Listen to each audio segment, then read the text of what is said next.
Hey, what's up, everybody? How's it going? Corey here, joined with Grant as always. Excited for another Neuron Live today. We got some cool things happening. We're gonna have a guest here in a few from Webflow, who's gonna walk us through their cool tool. We're also we have an ambitious goal. I'm gonna say this is Grant's ambitious goal. Yes. We're gonna see if we can't make it happen though. But the plan is to build 5 separate websites in a 2-hour live stream today. What? Like it's hard, right? We're gonna work with Webflow. Well, the Webflow part will be kind of a demo. We are going to also do we're going to run through DeepSight, Kimi K2 Thinking, GPT 5.1, Claude, I assume.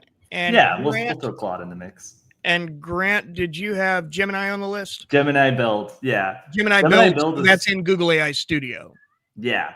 So we're going to test all these after our live demo. Yes. And we're going to see what happens. We've been it's been a busy month here at the Neuron. We were out of town for a week, kind of planning the 2026 strategy with our amazing team of folks that help us make this all happen. We went to Adobe Max for a week. Lots of great stuff from there. Still have videos to come out from there. But we're back now. Took some crazy videos in San Francisco, like a robot making me coffee, stuff like that. Took a Waymo, that kind of junk. Has been a lot. Are you totally AGI pilled after going to San Francisco? Oh, so much. Get me a boat, put me in a bay, and I'm ready to live there. I can't afford a home, but I might be able to afford a boat. That's my thought. You have 2 years to escape the permanent underclass before then. So you just got to launch a AI vibe coding startup between now and then. Someday it's coming. It's coming. So that's been a lot of fun, but this weekend we're leaving out back for San Francisco to go to Microsoft Ignite. So we'll be in San Francisco all week next week. If any of you are going to be there at Microsoft Ignite, please chase us down, look us up, shoot us an email or something, or message us, under this video that you're going to be there, and we'll find a way to make sure we can link up, say hi, and go from there. All right, Corey, it sounds like our guest is in the waiting room. Awesome. Well, I say let's get this going. We're going to be joined today by Rachel Wolin. She's the Chief Product Officer at Webflow, and we're so happy to have her here. She's going to demo some cool stuff for us today. How are you, Rachel? Great to have you. Doing great. Thanks for having me, Corey and Grant. Excited to be here. Excellent. Excited to have you. I don't know if you know this, but we are Webflow users, and Corey and I often joke that we sometimes we're amazed by Webflow, but sometimes we're also overwhelmed by Webflow. So hopefully today you can teach us the secret sauce to make websites amazing. Proper access was very helpful for us, though. Once we got like designer level access, it's been better. We were on the we had just editor access for a little while, and it was like, man, there are things I know we could do here. I know we could, and then we finally got a big tool. There's so much stuff you can do with Webflow. Actually, it's overwhelming. So it was definitely a skill issue on our part, but yeah, we're excited to see what you have to show to us so much. Cool. Well, so I was listening a little backstage, and there are probably a couple of things that we could show, but the first thing that I also wanted to touch on is, like, what is Webflow? I don't know if everyone in the audience knows that. Webflow is an AI native digital experience platform. And, our goal is teams don't just publish pages, but they build experiences that are discoverable. Right. And so that is, like, we really want to be a true representation of your brand. And we've tried to also rethink some of the newer parts of our product as AI native or AI first, right? But then I think there's also, with like our core product, the website builder, we are also really figuring out how to natively integrate and help out folks that, maybe aren't designers, aren't, like developers. So I'm betting you guys work with an agency or maybe a freelancer that's kind of like helping you out with your Webflow site. And so we are really looking at how can we both raise the ceiling, raise the roof of like what is possible, as well as lower the floor to make it a little bit easier for other folks to engage in. So, That's I awesome. think, yeah, so that's kind of the short of it. And obviously we're in a totally different world these days with answer engines and, answer engine optimization and making your brand discoverable and in new places that, and your copy easily digestible and all exactly. of the, yeah. And I so, loved that. I was scouting your LinkedIn before this, and I loved that you said I'm a builder first and an executive second. I build every single day. Like you'll see, I'm sitting in Claude pretty much all day in Claude Code. Shout out, Claude. So shout out to the Claude team. It's an incredible product. But yeah, and a lot of that is because I'm trying to also figure out how do we make things that are hard simple, and also where do we need to kind of lean into like the power tool. Yeah, and so that's a great call out. Yeah, so it's kind of, because we have such a wide variety of sophistication and skill set, we need to cater to a lot of different types of users. We have everything from developers who are hardcore developers building out, like a website is really an application these days. Yeah. And it's hooked into the rest of your marketing stack. And, typically that's done through like a lot of custom code, or maybe you're using something like Zapier or something like that. But we really want to try to make it easy and accessible. And I think AI is kind of this normalizing factor for so many of us. Totally. Absolutely. Oh, go ahead, Greg. No. Yeah. Couldn't agree more. Like the fact that you can just like go to an AI, type what you want, and then get working code back. I mean, working code depends on what you ask for, but most of the time you can get something working back. It's amazing. Yeah, most of the time. That's the goal, right? Yeah. Great. Well, cool. What are you thinking in terms of where we want to start this?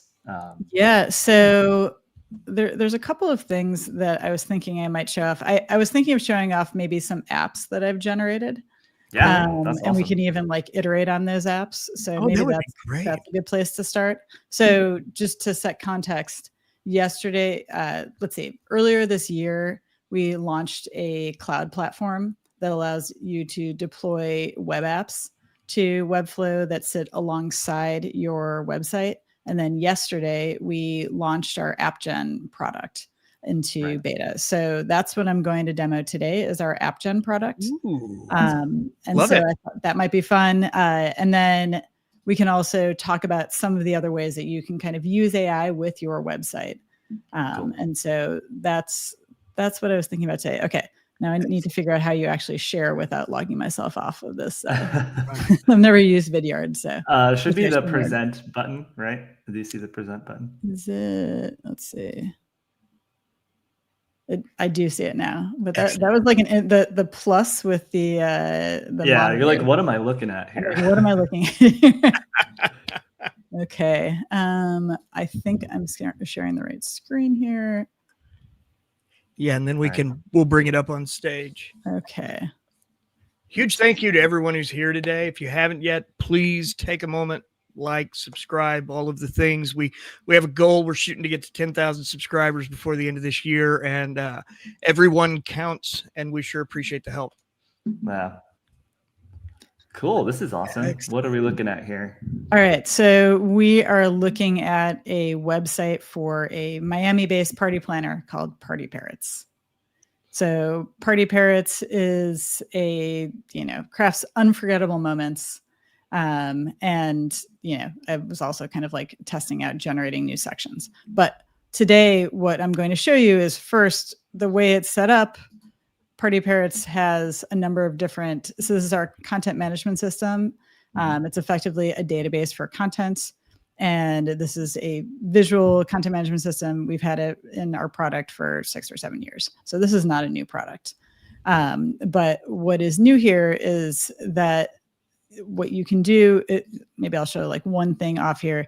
You can actually generate new sections here, right? Using AI. But what I think is interesting is our new app gen product. So I'm going to show you a couple of different apps that I've actually generated using this. So what we really focused on here is how do we let people generate apps when they already have an existing design system, when they already have existing components that they use. And so it takes a minute to load. But what you're going to see is this one is like a party budget planner app. And what it does is it's using the existing variables from my site. So, and then it's also using existing components. So it's going to use the navigation, the footer from my site. Now, again, we're in beta, so this is still like kind of V1, and we are going to continue enhancing that integration between your design system and your CMS. It's also using my CMS natively out of the box. I'm going to go off sharing just for a second because I think my Wi-Fi might be working a little. No, that's okay. It happens. It's raining in the Bay Area. That's why you don't want to come to the. You don't want to move to the Bay Area. It's just raining here all It's the the time. nature alive too. Sometimes things stumble. So let me just see if I understand what you were saying. So basically what you did is you already have an existing website, and maybe you could talk about how you could use code in Webflow to get that party parrot like set up. Like, are you using Claude code and then you copying the code into Webflow?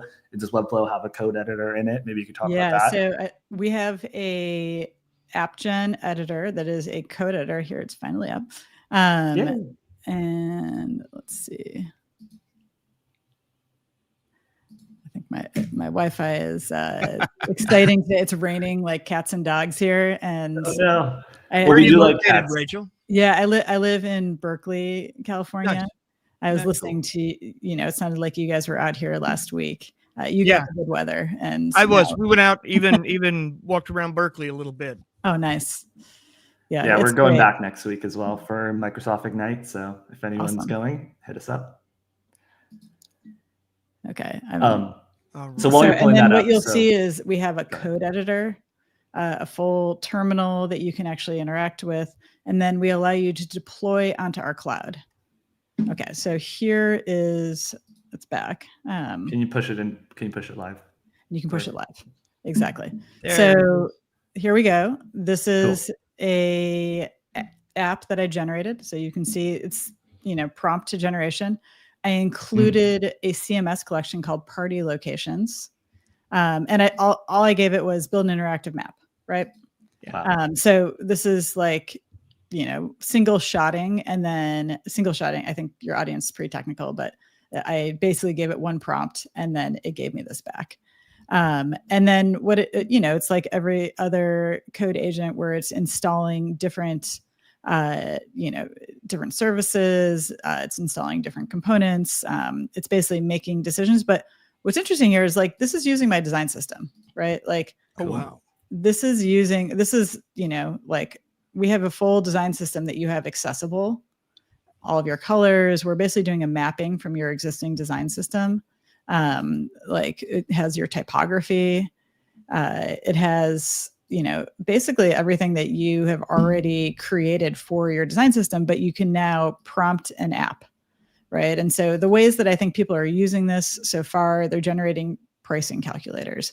They're generating booking engines. They're generating, like in this case, we generated a map with locations.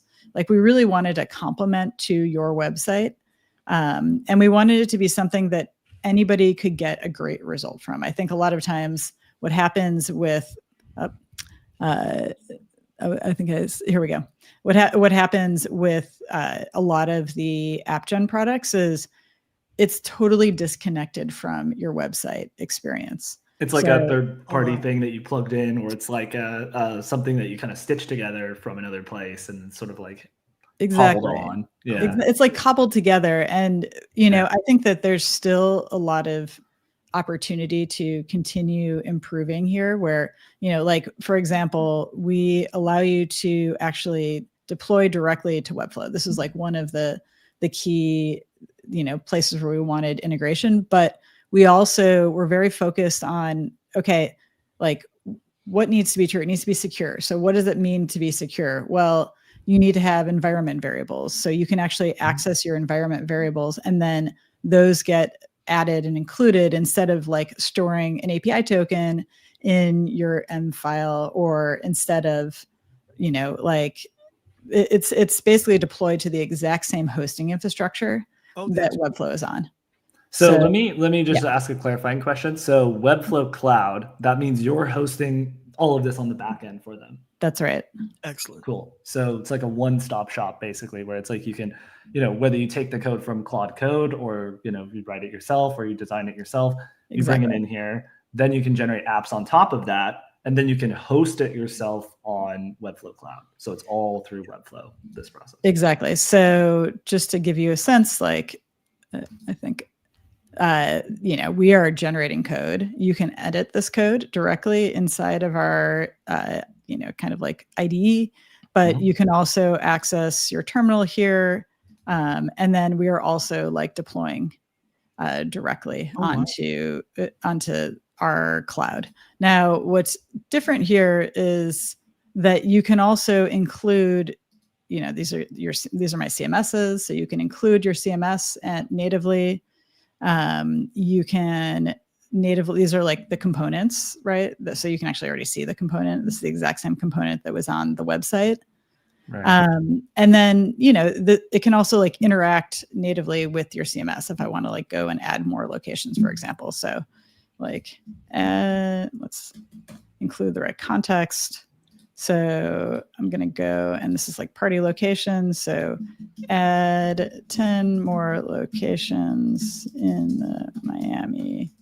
So where are you getting those CMS files for? Those are already uploaded in your CMS and you can just reference them? Is that what? Yeah. So here, I'll go and show the CMS after I've generated this, but this is basically already, so I'm like now generating like more locations. For this particular, you can also obviously like go into the CMS and upload, like insert a collection. I can go and I could go and do this through my MCP server as well. Oh, nice. Cool. So I could show you how that works. Yeah, that'd be great. But basically, like we're really trying to think about this as like a fully integrated environment. Yeah.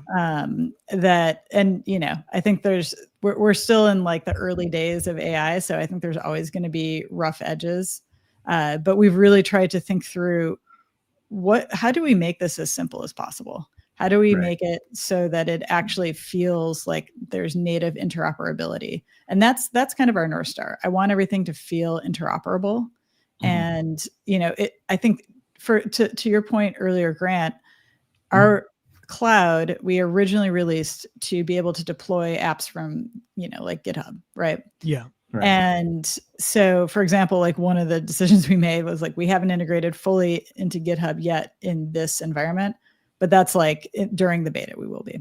And it is something where you can actually go and like, there is a way to prompt this that will allow you to access a repo. So, we kind of, but then you can also deploy a app, and I'll show you that in a second, onto cloud. And so when this is done adding it, I'll go and deploy it. Looks like we got a question from the crowd. So they asked, is this all on the Webflow platform? Yes, it is. Yes, 100%. Yeah. And this was released yesterday. So this is accessible to anyone who goes and signs up for Webflow. We also let you generate a website template as well. So that is something that we released back in March. Cool. And, that this all is like fully interoperable and compatible. Now, we obviously have, folks like yourselves that are working with an agency or working, like they have their own team that you're maintaining your design system.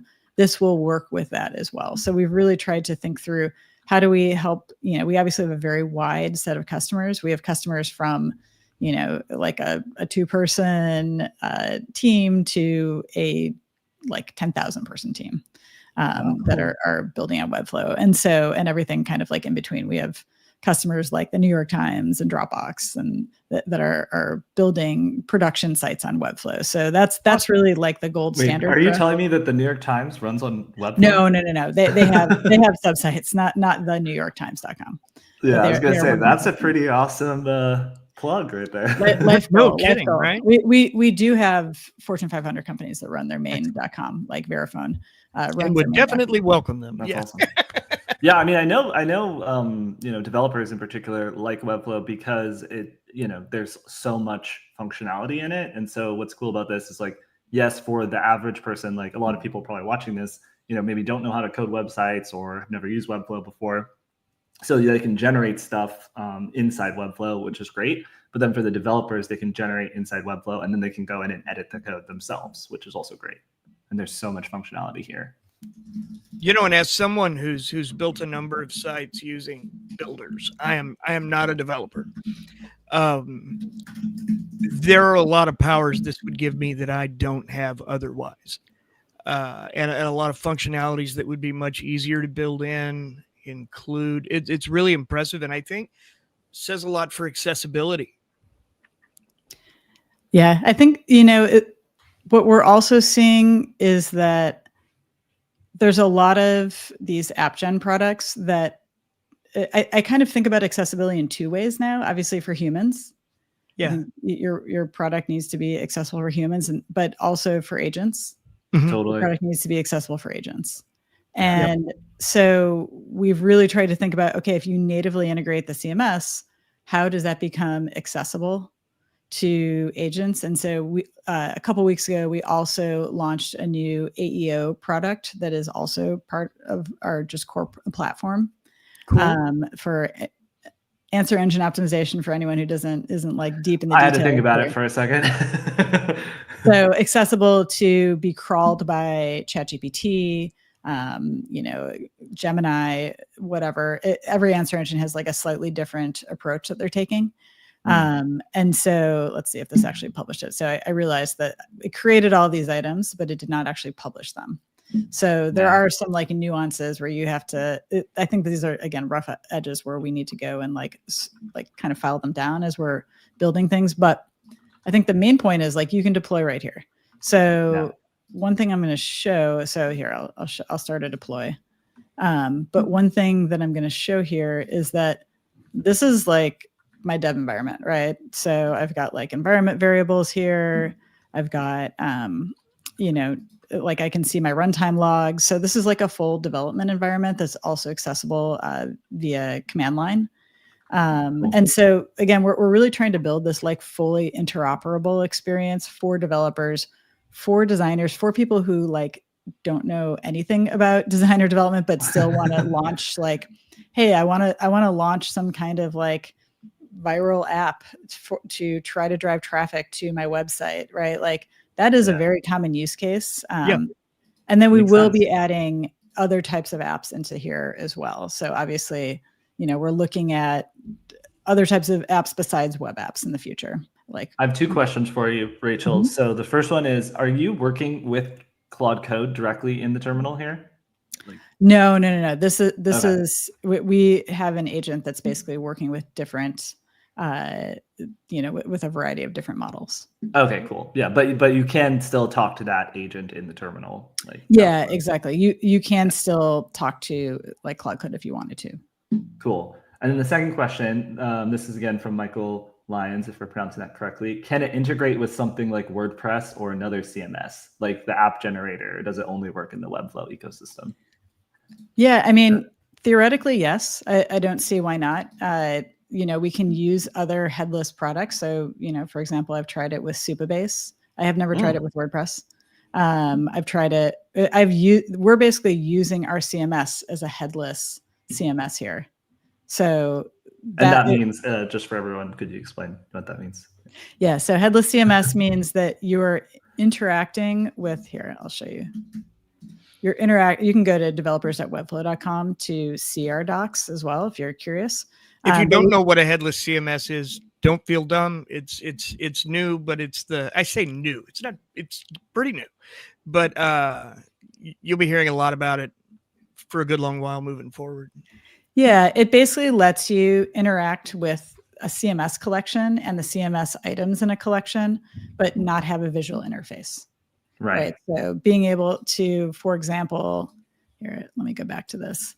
So imagine you did not have this interface that kind of feels a little bit like a database, like a content database, right? Yeah. This is all accessible and something where you can use it in other apps via API. This is also something that we made available to all developers now. So we put this API out. It's called the Content Delivery API for Webflow. And so we also made that API available in case you want to use this with other apps, with other app builders as well. So we're really trying to think through what does the ecosystem need to be able to use Webflow anywhere, as well as being able to use it visually, of course, because that's our bread and butter. Awesome. That's perfect. Yeah. So you would use the API with the CMS basically to do that, right? Exactly. Yeah. But we obviously also want it to be visually available and editable as well. There's one other thing I thought might be cool to just show off. Let's see. So we also released this auditor, and I might have already used it, but it basically will identify where you have problems in your page. And then let's see if so if you're both a developer or a non-developer, it'll tell you the issues with the exactly code. And so, like, for example, you can go and generate schema markup. I've already done it, so there's nothing for me to generate here, but you would see a little icon here that lets you go and generate that schema markup, and then add it to the page, right? Or add alt text. I might not have done this yet. So you can like go and generate the alt text, and it'll go and actually like generate it for it. Let's try it. And this is obviously part of being discoverable by answer engines. And so again, we're really trying to make this as simple as possible. And then you can kind of go and edit it. And this is something I would 100% use, because when I'm writing like these long deep dives for the Neuron website, I am not taking the time to then also do all the alt text for images. I've been trying to do it. Yeah. Something that today like should just be, turnkey for you. That's the annoying 100%. Work that we desperately want AI for. Yes. Exactly. Exactly. Like I have to work an extra hour late every day. Yeah. The AI should be able to read the image, tell me what's in it without me, having to do it myself. Exactly. The UI does it here for you. Yeah. So that's kind of like what I believe is quite different in what we've built. We're very focused on your website and then web apps that complement your website. So like I'll even show, let's see if I can get it going while I'm running on. So this app is cool. What I did here, and I'm going to stop sharing just for a second so I can load it. You're good. You're good. I know. I got a Starlink just so I could do this kind of stuff because I was oh my gosh. I was like, this just keeps like borking. Okay. So what I'll show you here. Once you're back up, let us know and we'll push it through. Yeah, I'm back up. Okay, perfect. Okay, so this app is an app that I generated using ChatKit. So this is OpenAI's new ChatKit. What I gave it was a couple of CMS collections, and I gave it navigation footer. And all I pointed at that documentation and I said, build an app that uses this. Nice. And awesome. What it did was, let's see, build an app that did this, right? So can we just put that in perspective for people? Yeah. You can literally take the docs for OpenAI's page, like literally just like you're pasting the H2 or the URL, right? Yep. And you can build a ChatGPT chatbot on your website. That's so wild. It's wild. I mean, and it looks just like I did not go and prompt anything about this, right? Like this is literally just what I generated. And so it's using it took all of my variables and actually passed that along to the chat app as well. So nice. It went out and got the chat kit itself, didn't it? Yeah, it went out and got the chat kit itself. It's using a variable. So I'm storing the OpenAI token as a variable here. And then let's see, say like 70. Did you have to tell it to do that, or did it do that automatically? Like it knew where to find it?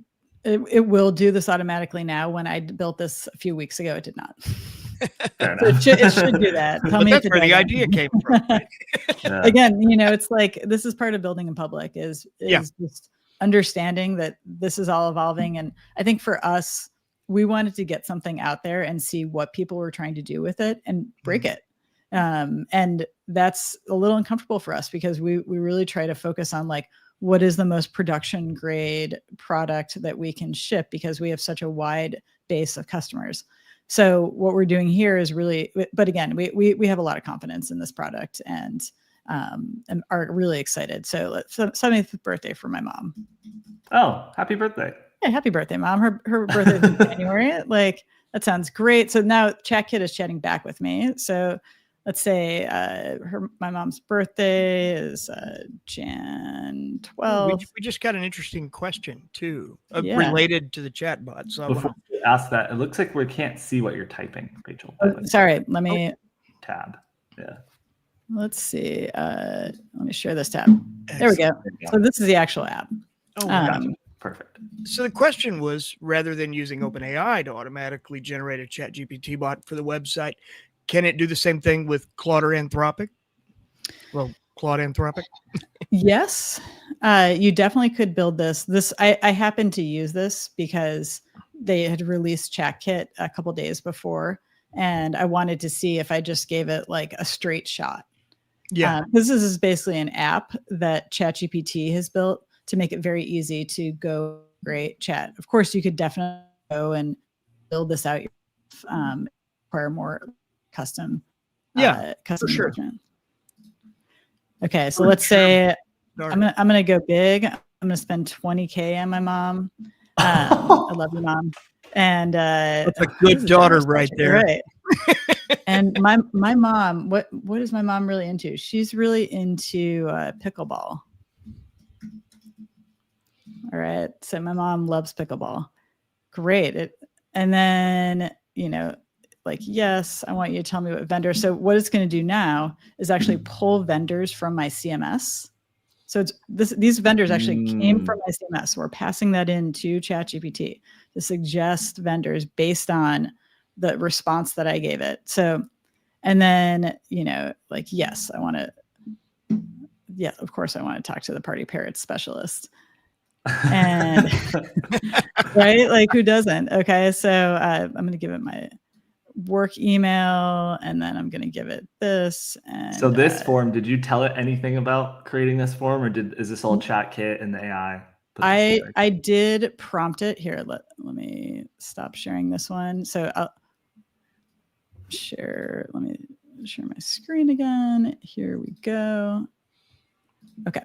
So I did prompt this. So what it does is it basically like lays out the UI, the kind of chat UI. This is just what that chat kit does. And then I did say, like, I want to be able to store these form submissions in my CMS. Perfect. And I did it. I did basically. I don't think that it's like reasonable to just assume apps are going to work single shot. Yeah, I think that's probably like the one thing I would tell people. And results will vary. That's the thing we tell everyone about AI is everybody has this desire to just one shot everything, and it's like you got to iterate. Exactly. One shots are good for demos. Glad you did. Yeah, I don't even know if I think one shots are good for a demo. It's like it's probably setting an unrealistic expectation. And look, I've been a developer for many years, and I can tell you I've never single shotted anything, even as a developer. Like, you're always breaking things. And so I think that's kind of my expectation. So anyway, so you can see, like, I did go and iterate, and I wanted to change the padding, and I, got rid of, like, I was like, okay, let's call it the event wizard. So a lot of this is just like iteration, but I'm telling it what to do, right? Yeah. And then I'm telling this is interesting. Yeah. Go ahead. I'll have a comment after this. Yeah. So here I'm on, I'm on a podcast. So let's see. I'm on a podcast. There we go. So now I'm going to get my free consultation. So it's saying thank you. And what you'll see here. Are you back on the chat? Yeah, I'm back. I basically here. I'm gonna see if I can like share my window. There we go. Okay. So what I just did here, I think you can see this now. Like, so I basically like submitted that form, and they received my consultation, right? So now these are my form submissions. So again, you could do this in any database. I did this for convenience, but it took that submission, and yes, I'm on a podcast. So this is like the actual submission I just had. And then you could go and wire this up. You could go and connect apps to whatever that form submission is and do things in the rest of your marketing stack afterwards. Of course, you can do this with other, in other ways as well.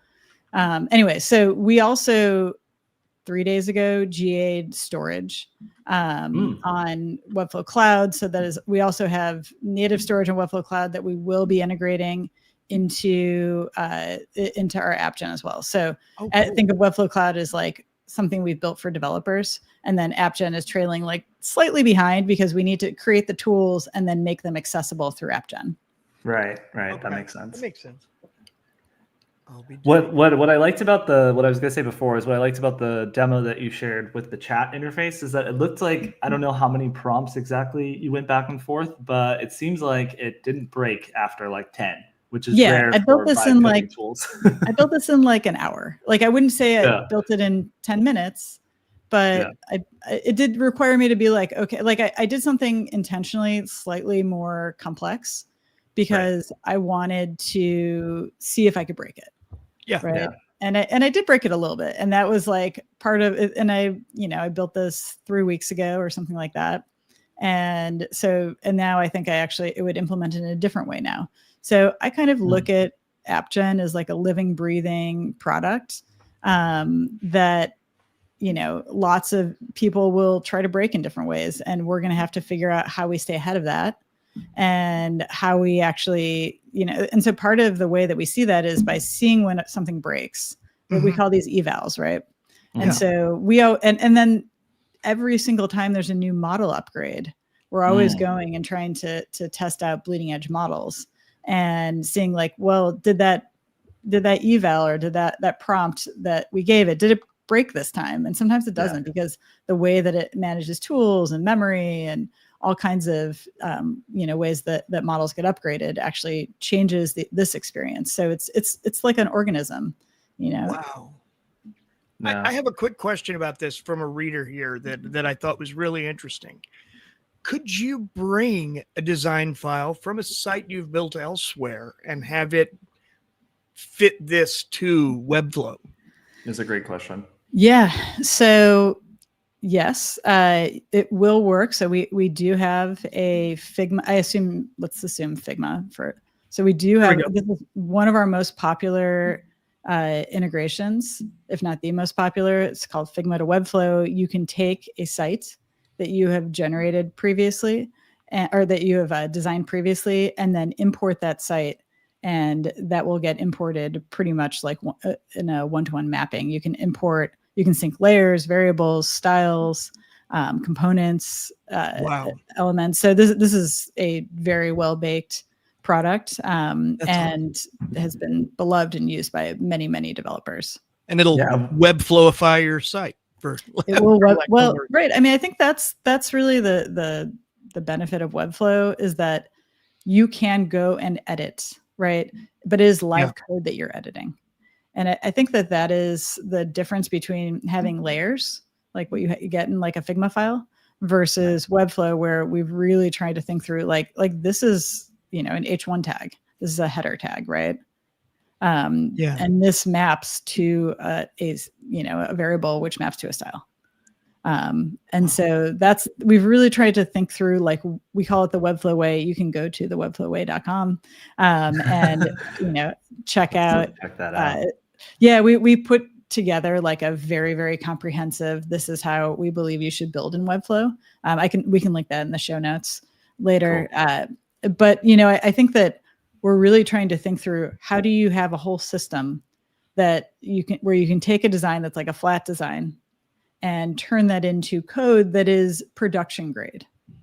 And so that's always been our mission, to bring developer superpowers to everyone. And initially, I think we brought it to designers who previously couldn't code. And that was like the original magic of Webflow.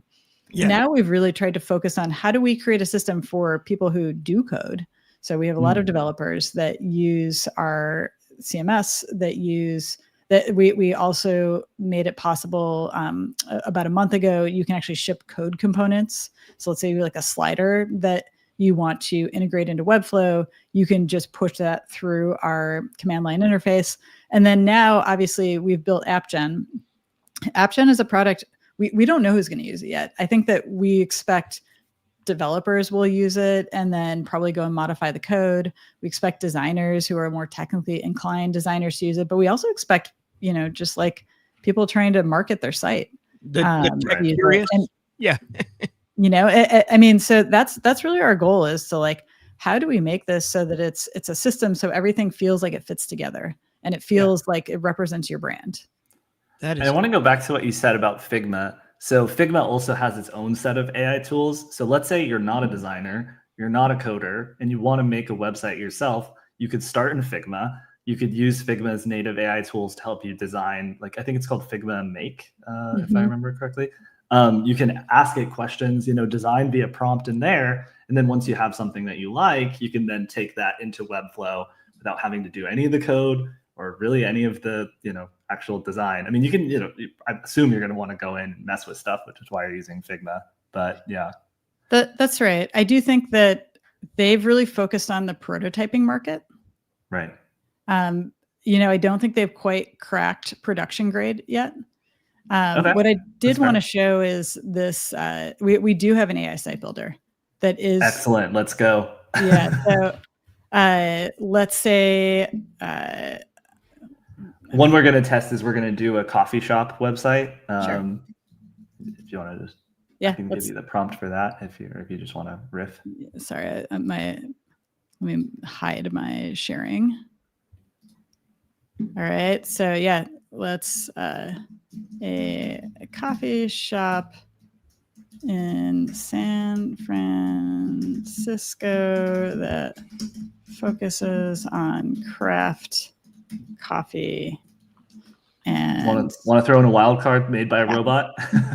Yeah, craft coffee made by a robot and cats. That's like very Tokyo, right? That's very Neuron. So let's go. All right, let's do it. Here, let's make it Tokyo just to see what actually happens here.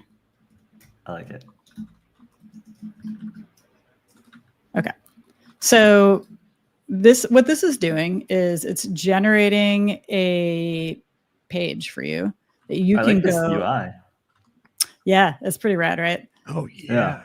So this is already out there. However, I believe the version I'm showing you right now is what is coming out in a couple weeks. So This is kind of like our upgraded site gen. Now, again, we obviously have a really wide variety of customers. We have everyone from, like a one person like company to a, like 10, 100,000 person company using our product. And so, we have different products that really like work for different segments. This is the product that I think goes head to head with like a Wix, for example. Yeah. And so, and we've had a ton of success here. So, what's cool here is like, let's say I don't want to show that. I want to show my features up front. So we basically let you go and make modifications kind of up front. You can, Oh, wow. While it's generating. So it'll incorporate this into whatever. Exactly. Exactly. So then I'm just going to go like YOLO it with our AI generate. Hey, you got to do the thing.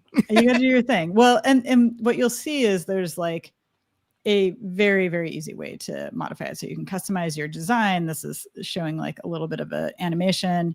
You can actually go and customize your sections. And again, it's generating. Let's see if it's slow because of my my Wi-Fi today.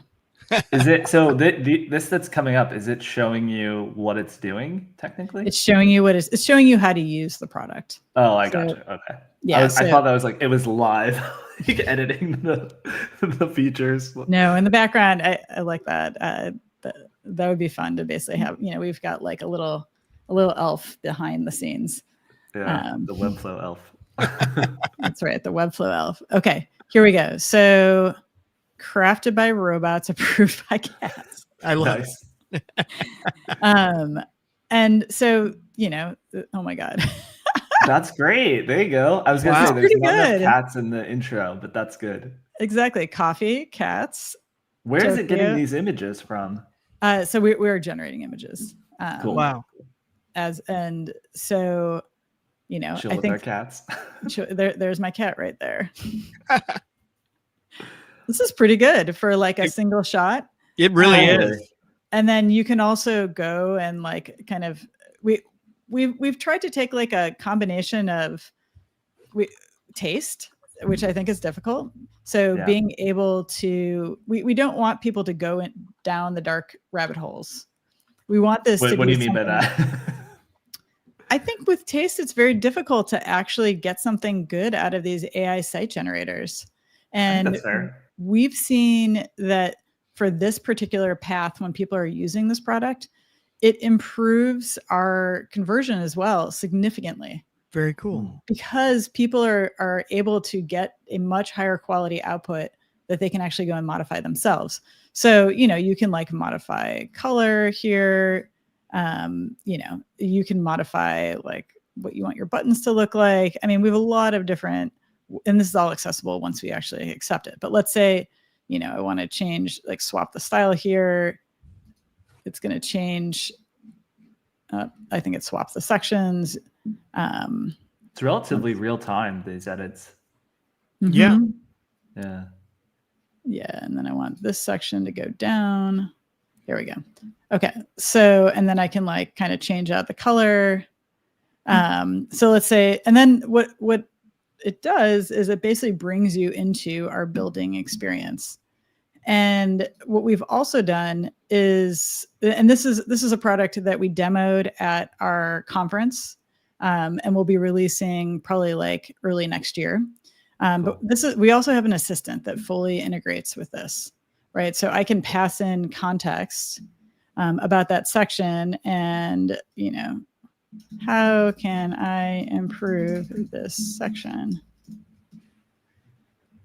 And we basically have like natively integrated an LLM that understands your elements and can start chatting with your site. So our goal is to make this so that it can integrate and chat with any site of any type. That is a hard problem because there's so many variations and styles and elements and components. And LLMs just like aren't trained on that. Yeah.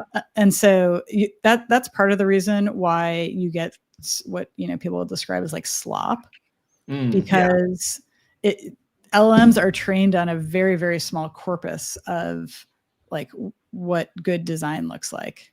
And so then they also like min-max to the middle, right? Where they basically say, okay, what's the average like result? I'm going to create that. Just like with writing, I'm also willing to bet it's also trained on a lot of bad design. Exactly. Totally. And I think that is, LLMs are, I think it's funny to call them generative in some ways, because when you think about it, they're a bit derivative, right? So you're saying we should call them derivative? Maybe. Derivative they're AI. derivative language models. Like, yes, they can generate based off of what they already know, but there's no like creativity or, it's almost like they have to have seen that pattern in order to be able to predict it. Yeah. And so, so this is really like where we're going towards, is making it so that this is obviously also completely accessible through, like, I can go and like modify this as well, right? So I can like crafted by robots from like that. Tokyo. This is better than the native experience of trying to, code inside ChatGPT and then take it to a web builder, and you're having to like go back and forth and ask it micro questions, and then it will change something else that it wasn't supposed to change. Yeah. So this is exactly. Edit the copy and just do it right there. Yeah. And then like imagine you just click on order, and then let's say we like want to go and generate like I want to generate an app, and let's see what happens here that lets my customers order coffee from my shop. Right. I'm not sure what's going to happen, but we're going to find out. We're going to find out. Can you connect it to like the payment infrastructure? Sure. Like let's use Stripe for payments. I'm going to go ahead and I can't tell you this is going to work. At least on a single shot. But I bet I can get it to work here. Rachel, is this someone's asked here real quick? Mm-hmm. Is this based on is the AI you're working with here based on a proprietary model or an OpenAI model or whoever? It is not a proprietary model. We are using off-the-shelf models, but we are using multiple models. For sure. Kind of like mix and match, right? Where they're better at some things and other things. So that's kind of how you're doing it. I mean, that's the thing. I think that different models and even different model versions are better at certain things, right? Because of what they get trained off of. And so that's why every time there's a new model, we're like I'll give you an example. My wife runs while this is loading, a AI t-shirt generation company called shirts.com. Cool. Love it. That's awesome. If you have we're really, so I spend a lot of time thinking about t-shirt generation and image models, right? And so for t-shirt generation, it's a hard problem because you have both text, you have iconography, and then you also have images that you might want to have on a t-shirt.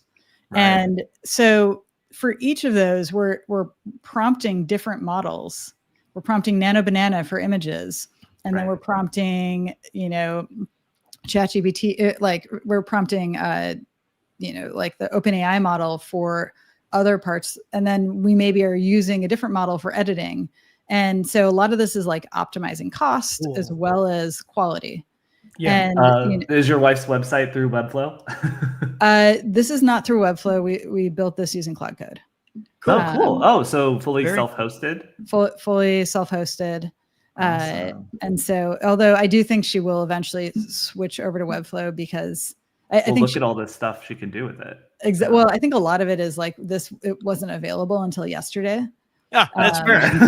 And so I was like, I promise it's coming, babe. So is all of this, is everything you've shown here today, is this available yet where people can go and try? I know you mentioned one item wasn't. The only thing, so this is all available. The only thing that is not available is that right side panel that I showed a second ago that basically lets you edit the page via prompt. That is coming. Cool, right. Now, if you wanted to, you could use our MCP server. Our MCP server is something you can use through Claude Code. It's also something you could use. And so that is effectively, we're kind of creating a more guardrailed version of our MCP server. Yeah. So you can get that documentation on our, let's see. And is there a way to talk to that through the Webflow editor, or do you have to go through Claude Code? Right now, there is not a way to access this through the Webflow editor. That's what we're building. Cool. Awesome. But yeah, so this documentation is available, and you can basically go and ask our documentation, and then go and set up our MCP server. Awesome. Yeah. If you can, after send us the link and we'll include it. Absolutely. I will definitely send you the links to our documentation. And then let's see how this is doing. Yeah, still working. Still cooking. Yeah. It takes time. I also gave it like kind of a complex prompt. Totally. So, I mean, you gave it like Stripe docs, like, yeah. yeah, I gave it like kind of a lot. So let's see what happened here. That's cool though. We did have a request or two for like go from zero, see what happens. Yeah, let's see what happens. Again, I'm always like, I think as a builder, you have to expect, I'm like, okay, it looks like basically the runtime environment isn't running yet. I kind of have to like kick it in. This was happening with me with a friend recently where we were coding something in Gemini. We connected it to our GitHub. We connected that to Cloudflare pages, and it was just coming up as a blank screen. And, we were trying to go in and, because we were using the AI to code all of it. So then we had to go in and figure out, okay, why isn't it loading, rendering? Exactly. Like this is the process of building. And I think that's been part of the fun in building like an AI t-shirt generator. So my wife is not a developer. She started in Lovable and then eventually had to migrate off because she hit a point where, she just wasn't able to get to the level of customization that she wanted to. She ended up, kind of picking up Claude code on her own. And she's more of like a designer, business person, entrepreneur. And so it's been fun to kind of see, obviously we have very different skill sets. Like I started my career as a developer. But it's just really fun to actually like get in there and be like, okay, what can you build and where is it not working? Okay. So this seems to be coming together or paused. Let's see. It's always concerning when it's like, okay, I know I don't see a bunch of stuff. Does it ever like time out or cash out where you have to just tell it keep going? Yeah, you know what, this is the first time that this happened to me, and I might even like start over. Sometimes I just start over from scratch. Yeah, I do that a lot, and I would recommend to everyone else if you get to a point and where again, you're I think stuck, this is like over. It's a brand new app. Again, it's going to basically start it over from scratch. I think there's like a component that is missing or something. Is there a way to do with this version to do versioning? So, if you have a live website and you ask it to do something, you don't break it. We have really simple versioning. You'll see there's like basically a rollback mechanism, and we will be adding GitHub into this. Oh yeah, that's right. You said that earlier. We started with like a really simple Git integration. And then we will be adding GitHub in before we GA. Yeah. And for people who don't know, GitHub is basically where you store all of your code, and you can fork it. You can version control. So, every time you push new features, basically you can keep track of it. So if you do go too far and you break something, you can go back to a previous version. And Git is the technical way that you do that. Yeah. So you can do that with Webflow. It's just not on the GitHub website at this point. Very cool. There we go. Hey, there we go. Now we're cooking with gas. Amazing. All right. So there we go. This is our coffee shop app. Let's see. I'm going to go back here just for a second. So it looks like it didn't respect all my variables, but it respected some. It's got like kind of this pink color. So I'll probably go and like tell it to use my H1. I'm actually going to publish this first. Perfect. So you can also add like a custom domain directly from here.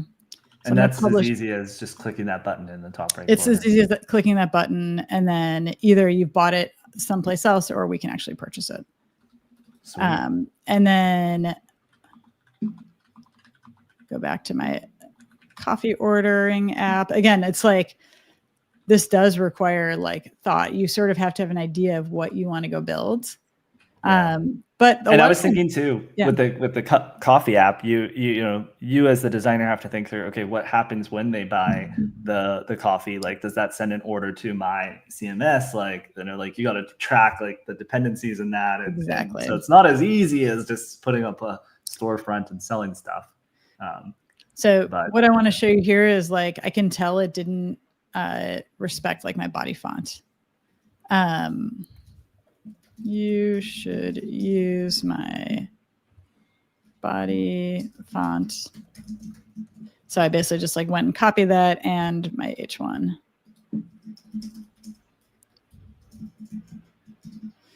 By the And way, Rachel, we only had you for a Oh. half hour here. We've gone way over. We've gone way over. Sorry, Thank guys. you for No, staying no. on. But I just wanted to make sure you're good. Yeah, with that. I can tell my team is slacking me in the background. Where are you? That's right. I'm like, I'm do stuck have in the all hands that rain, you just guys. missed. We had Yeah. We do hanging have out on two the people who Neuron. just asked a quick question, wondering if you would address pricing a little. Oh, that's a Yeah. good point. So here I can while that is doing its thing, I'll explain our pricing model. And so we have site plans, of course. Webflow AI is included in all of our site plans. We will be Cool. for now. It's free. And when we GA, we will be, you will get like credits in all of your workspace plans, basically. So workspace is just a way, it's kind of like a house of, if you have multiple sites, for example. Yeah. And then like, for example, like you get 2 staging sites for free. Nice. And so basically Webflow AI is part of that, but then we also will be, when you hit the credit limit, so you'll get like monthly credit allotment. And when you hit the credit limit, we have plans that are like $20 or $25, depending if you buy them monthly or annually. Cool. And it'll Where you basically can like re-up credit blocks. periodically. Yeah, exactly. Yeah. We've tried to not reinvent the wheel with pricing. Yeah. And again, our goal is like, look, we really want you to get to a hosted app and a hosted site. Yeah. That is our goal. So you get multiple apps on any site plan that you can actually go and generate. You get access to Webflow Cloud. And so we're really focused on like you getting over the line and like having success in our product. And so we see AI as like one of the best ways to make that happen. So again, we will release more details about our AI pricing, but I think there's like a help documentation article we can also link to. Awesome. That shares some of this that we published yesterday. So if you were just getting started with building your own website, where would you go to start? Yeah, just go to webflow.com and get started. That's easy enough. That's easy, right? Yeah. That is. Awesome. Okay. Awesome. Well, hey, thank you guys so much. This was so fun. Thank Yeah, you, thank Rachel. you so much. This has been fascinating. Yeah, I mean, it's so cool. I didn't know half the stuff that you just showed us. So it's really cool that you can go from zero to not only a finished website, but a website with an app where you can, even have a chat app on your website. Like that's awesome. Like something cool. Something I think is really cool to take away from this, and something we've been really noticing over the last quarter, and Grant and I have talked about at least off camera a number of times, is that we're just starting to see industry leaders kind of taking a hold in their space and getting an idea of what does AI look like in our tool that's beyond just a chatbot bolted onto a website. Because like that's been the thing for the last couple of years is here's our chatbot, come talk to it. It's like, you can do better. And I think we're really starting to see that. Like we just went to Adobe Max and they've done that. What we're seeing here is really cool. And lots of other companies in lots of spaces, industry leaders that already exist are really kind of honing in on what this is going to look like and some of the cool stuff you can do, I think. Yeah, I totally agree. I also think with a lot of the visual products like ours, it took some time for the models to catch up. Yeah. And right. So, and I think we've started to have some breakthroughs with like multimodality.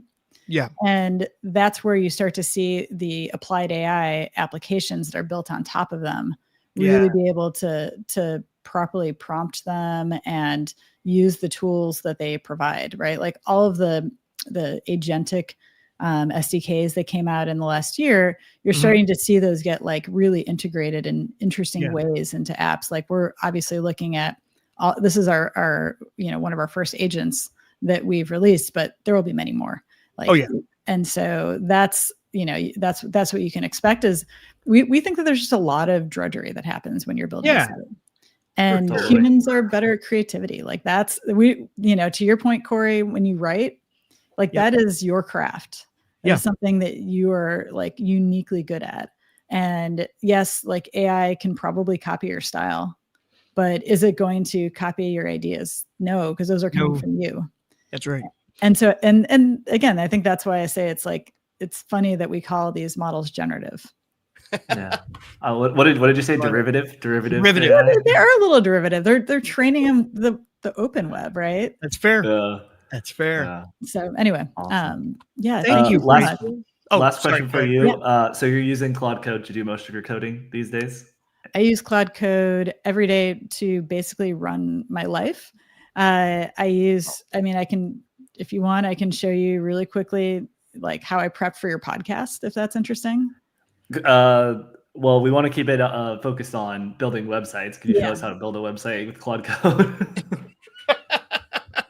If you can show us that, then sure. But I'm probably not the expert at that, so I'll leave that to the experts. Yeah, same. Fair enough. We're gonna experiment here now for the next hour. So. I'm excited to see what happens next. Yeah. Awesome. Thank you, Rachel. We really appreciate that you took the time to join us. And thanks to everyone listening for the great questions along the way. Yeah, thank you, everyone. And Grant and Corey, it was awesome being on the Neuron. And let me know as you start using these products, like what we can do better. We're always listening and, trying to continue, like both, like I said, raising the bar and lowering the floor for folks. Absolutely. I love that. Well, the Neuron lives on Webflow, so we'll almost certainly be tinkering before the week's over. Awesome. Oh, there's so much stuff I want to do now that I know this is possible. Grateful. I'm super grateful for you guys. Shake IT and be like, give me access. I need to go do this. Well, thanks again, and we'll see you some other time. Sounds good. Yeah. Come back again when you have new stuff. Awesome. Will do. All right. Thanks, guys. Thank you. Bye. See ya. All right. Cool.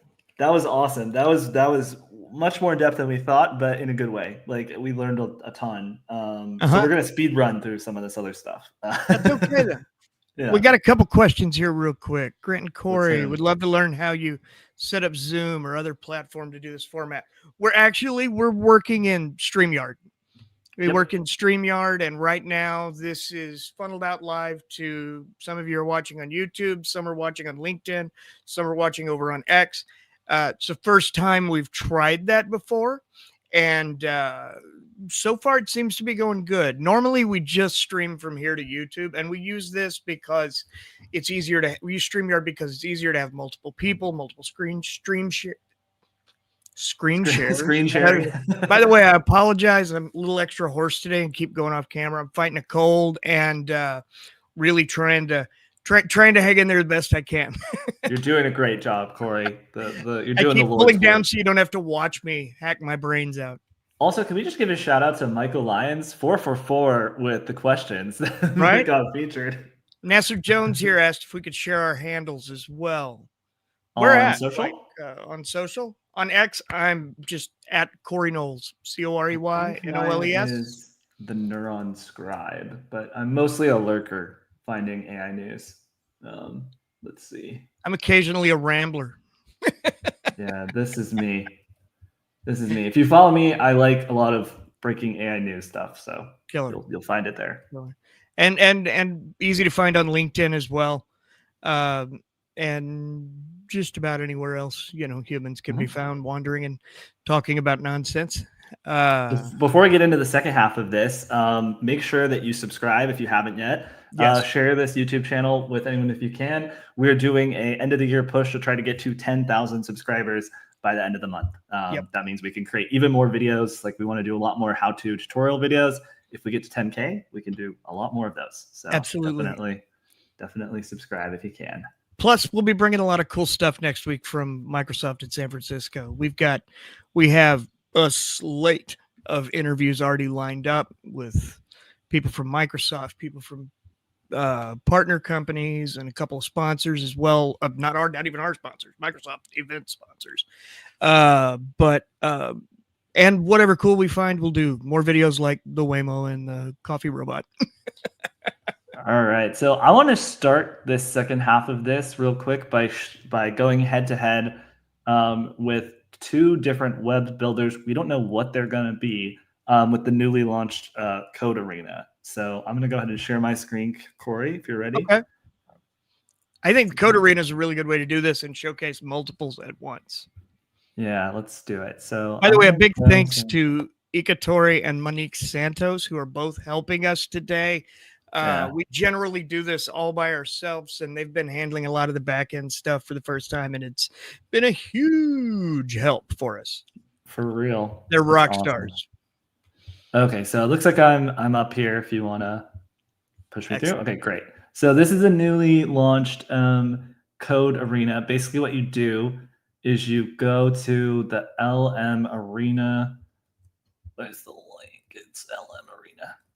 lmarena.ai. And then you select the little code option here. And what we're going to do is we're going to give a similar prompt to what Rachel just did for us, like with coding a Tokyo Cat cafe. So I have a prompt that I wrote here. We're going to just edit it slightly. So I'm going to throw it in. Create a modern coffee shop homepage. I'll say create a modern coffee shop. How about Tokyo Cat Cafe coffee shop homepage with these sections. Here with dark roasted coffee background. Let's say like here with Cat Cafe vibe background. 3 feature cards showing our specialty drinks, Instagram style photo gallery, contact form with warm inviting design. I'm going to also say lots of cat imagery and coffee everywhere. And then add, and just to try and do what Rachel did, add an option for mobile orders. So mobile order page and button schema. All right, so this is not probably as as in-depth as you'd want to go if you're designing your own website. But let's just go ahead and start with this and see what happens. Terms of use, agree. Basically, this just what? Oh, hit enter. What? What are they making me sign up for? Okay, we're good. Manage cookies. Go away. Okay, accept cookies, whatever. What the heck? It just killed my prompt. Rude. Okay. Create a modern coffee shop, modern cat cafe coffee shop homepage with these sections. Hero with cat cafe background, Instagram style. And I'm just going to go ahead and add a section for mobile orders. And then I'm going to also say with button to order schema and mobile order page. And then I'm going to also say lots of cat imagery throughout. Okay, so now that I've... As you should throw that sucker in ChatGPT and let it configure it for your platform. Let's do it. Well, so basically that's kind of what's going to happen. So what? Technical difficulties. Okay. No. What's happening here? Code. Okay, one sec. Build apps and websites, right? Yeah, okay. So I clicked the build apps and websites button. Let's try this again. So now what's going to happen is 2 options are generating side by side, which means we're testing 2 different models. We on the back end do not know what these models are. So it could be, ChatGPT 5.1. It could be Grok 4 Code Fast. It could be Gemini 3.0 for all we know. And we're going to test them head to head and see how they go. So while that's cooking, I'm also going to go ahead and look up chat.com. We're going to test GPT 5.1, the new one that just came out, and Kimi K2. So this is on LM Arena, and so we don't know what models we're even dealing with yet. Correct. I love that. Yeah, so this is like completely blind test, essentially. And it looks like you can view both of them working here. So this one is option A is the one we're looking at now. Okay. And then option B, I could switch, I guess, and view that one. So you can switch between them. So this is a newly launched as of yesterday. So if it breaks, that's why. As is often the way with new tools and toys, I always tell people when a new model launches, be patient, be patient. It, there's always glitches when you first thrust something out into the world to a few million people. Yeah. We will also improve. We can do an improved version of this prompt. I see some people in the chat talking about meta prompting. Meta prompting is basically where you say, hey, this is what I want to do. I want to create a cat cafe website, for Webflow or, Cloudflare pages or Vercel, whatever. I mean, with Vercel, you can do it directly through Vercel. But you take that into ChatGPT and you say, help me. I usually say using the latest XYZ model best practices. And then I'll usually say use web search to look them up. Write me an optimized prompt for this use case. And so the use case is a cat cafe. So it looks like we got two options here. Let's check them out. Where coffee meets cats.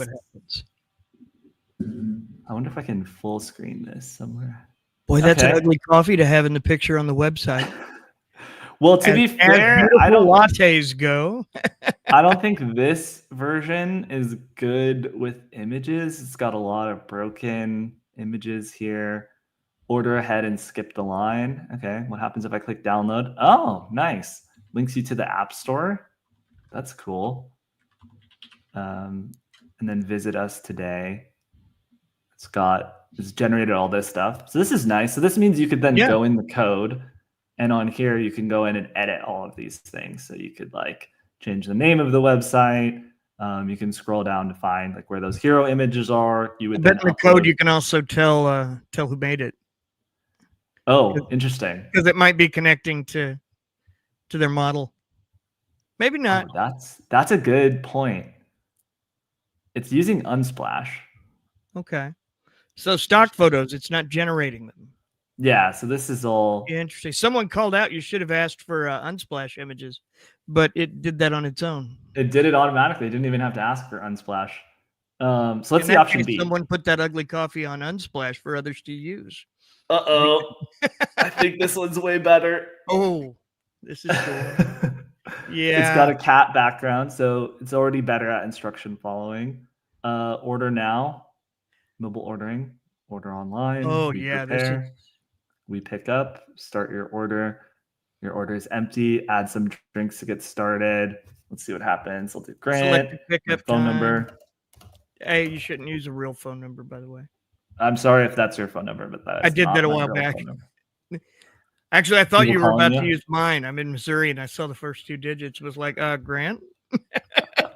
Okay, this says, please add some items to your order first. This is okay. I'm liking this one. Also, by the way, it looks like it did it through Cloudflare storage. Maybe that's something. How Ella Marina. Scroll up. I want to see if it gave us. It certainly gave us prettier cats. There's only one broken image versus two. I'll take that. Yeah. Minor problem. What are the coffees? Okay. Meowcha latte. Those are the same pictures. Cappuccino. That's the same coffee on the left. Really? Wait. Yeah. I think the one on the right is too. Oh, no. But yeah, that's definitely the same coffee. Yeah. So they're both sourcing from Unsplash. There could be some system prompting going on Code Arena's side to direct it to Unsplash, or maybe that's just something that's just built into the models. Let's see what happens when I order. Okay, matcha latte added to your order. Cappuccino, pink spice. Okay, so I added those three. Start my order. It's already got it on there. Cool. That's pretty good. Okay, I think we can at highly profitable prices.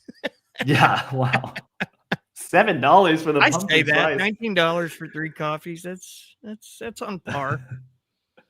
That's on par. I'm gonna have to plug in my. As a guy who drinks so much coffee, I'm on the Hall of Fame, Custy Hall of Fame wall at my local shop. Sorry, I'm just plugging in my computer. I feel qualified to speak about the price of a good latte. Okay, so then let me put in my name, my fake name, my fake phone number. Okay, pick a time, ASAP, special instructions. Bring me a cat. Bring me a cat. Okay, order placed successfully. Your This is drinks where it's will probably not going to be able to do anything, but Yeah, like so where does that go technically? like this is definitely the clear winner of the the battle though. Yeah. So definitely let's say B is better and let's And find out which ones what switch. built them. But it was no Quinn 3 code and Claude Sonnet 4.5. Okay. All right. Cool. Yeah, that's awesome. Yeah, and honestly, with a little more work on the prompt, it would have gone. I think they both would have gone better. But I'll be honest, man, the Claude one's great. Yeah, this is an amazing starting point. I mean, think about it. You could then take this code, right? Copy this into Webflow if you have a Webflow account or any hosting website, and then you could just start editing it from there. Like that's pretty great. It's a cool comment I wanted to share from Nasser, who does a lot of this, and he's been sharing some thoughts along the way. It says if you need images in your mega prompt, always ask for website specific, like if you want Unsplash or Pexels. Yeah, that's a good idea. Yeah. Thanks for that. Cool. So should we do one more blind battle and then test some of the let's go blind again. That was kind of a lot of fun. All right, let's do one more. Let me pull up another prompt that we have here. So we could do a portfolio website for a freelance photographer. We could do a simple task manager web app or countdown timer, CSS only animated loading spinner for 3 bouncing dots. What are we feeling? What are we feeling? Build a landing page for an AI word writing tool called Wordflow. How about that? Heck yeah. Let's do that one. That one sounds complicated.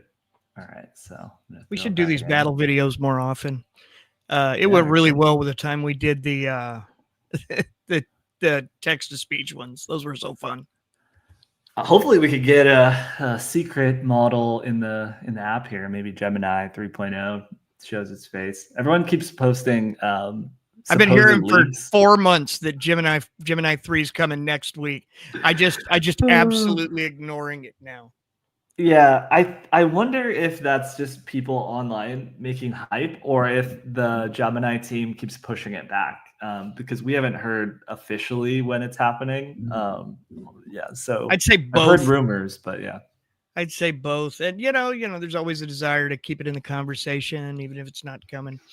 I remember a year and a half ago, that was all the discussion around OpenAI. You kept hearing rumors about I think it was GPT-5, and it never happened. It never happened. And then the whole OpenAI never ships things, and now all they do is ship random things. Yeah, that's true. Almost too much things sometimes. Almost too much some weeks, especially if you're covering the AI space. That's for sure. Actually, I don't know if it'd be interesting for people, but I've gotten access to Pulse on desktop now, which that's where ChatGPT basically sends you essentially like its own curated AI newsletter in the feed. I could show people when we switched to 5.1.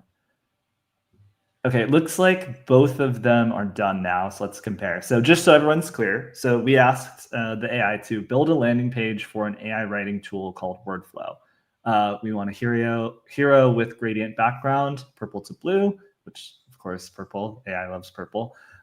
Feature section with 4 benefit cards, testimonial slider with 3 quotes, a CTA section, a placeholder copy that sounds compelling, and a modern SaaS aesthetic. So we're looking at option A here. Let's see. Okay. It's decent, a little plain, but I like the clear transparency at the top, the blurs that's blurring everything as you scroll. That is cool. I like that as well. I will say the design is very generic, but we kind of asked for generic design in the prompt, so it looks like we can ask follow-ups here too. So let's think of a follow-up we want to ask them. Oh, this is option B. Sorry, this was option B. Nasser asked if he could share a prompt for this. Yeah, totally. Absolutely. Send it on. Send it our way. We'll test it. So this is option A. So this one, I think already looks a little more original. original. I mean, it's still got the generic. It's got a little less of the, JavaScript flashy fly in and out stuff, but it looks cleaner and I would say more professional. You also just typed your email wrong. You gave it an extra C at the end. That's fine. I mean, this is going nowhere, so I'm not worried about it. AI might be forgiving of poor spelling, but email sign up lists are not. So when you subscribe to the Neuron newsletter, amazing. Just make sure you have your email right. Corey, everyone needs you as their hype man. Like you are such a good hype man for our product. Oh, I'm just okay, having fun, man. This is all great. It's fascinating, and I enjoy playing with the new tools.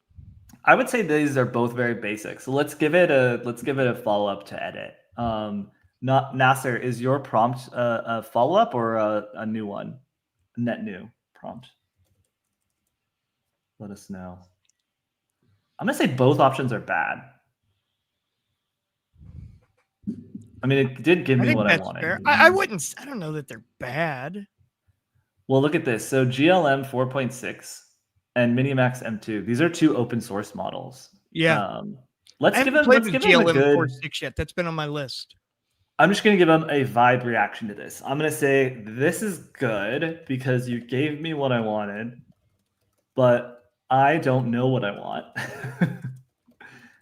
And I know that these designs are terrible. We need to be way more original. We also need to actually create the word editing app on the website. And I also want you to impress me with your design skills. So let's do a V2 where you handle all that. This is a really complicated prompt. It's probably not going to do well. Let's see what happens. So now I gave both of them feedback at the same time, and I'm going to look at what they come up with as we go. Do we have that other prompt ready to go, Corey? Has he sent the prompt over?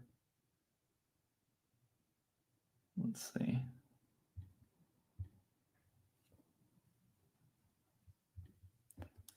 Sorry, I was coughing. It's not there yet, but I believe it's coming. He asked if we wanted a generic prompt or a one for this particular website. I said dealer's choice. Well, yeah, we'll test it.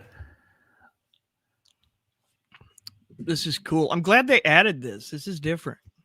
It's really awesome. Yeah, I love it, actually. It's a really good way to test models at coding, one-shot tasks. Kind of surprising that they didn't have this yet. But I think it's just they added a lot of things to the interface to make this experience really smooth.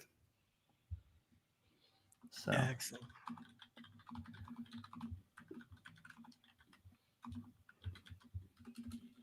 All right, so that's still clicking along there. At the same time that this has been happening, I did ask both ChatGPT 5.1 and Kimi K2, which, if you don't know, Kimi K2 came out and it had pretty impressive benchmarks. It's an open source model from Moonshot Strong AI. thinker. Yeah, really strong thinker, thinks a lot, can do a lot of tool calls, which that just means it's able to take a lot of actions with code.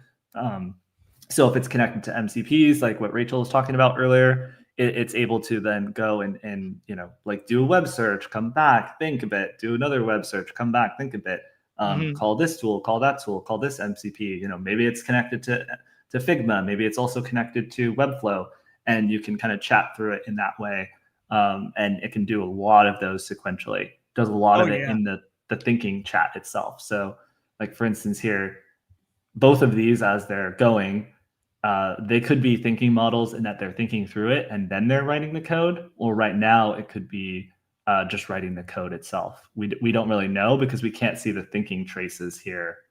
But if you were on a website like ChatGPT, for example, it will show you at least a summarized version of the thinking traces when you're in thinking mode, which that means basically like you can watch what it's supposedly doing in real time, and it gives you some feedback as to what. But it's not always actually its actual steps, right?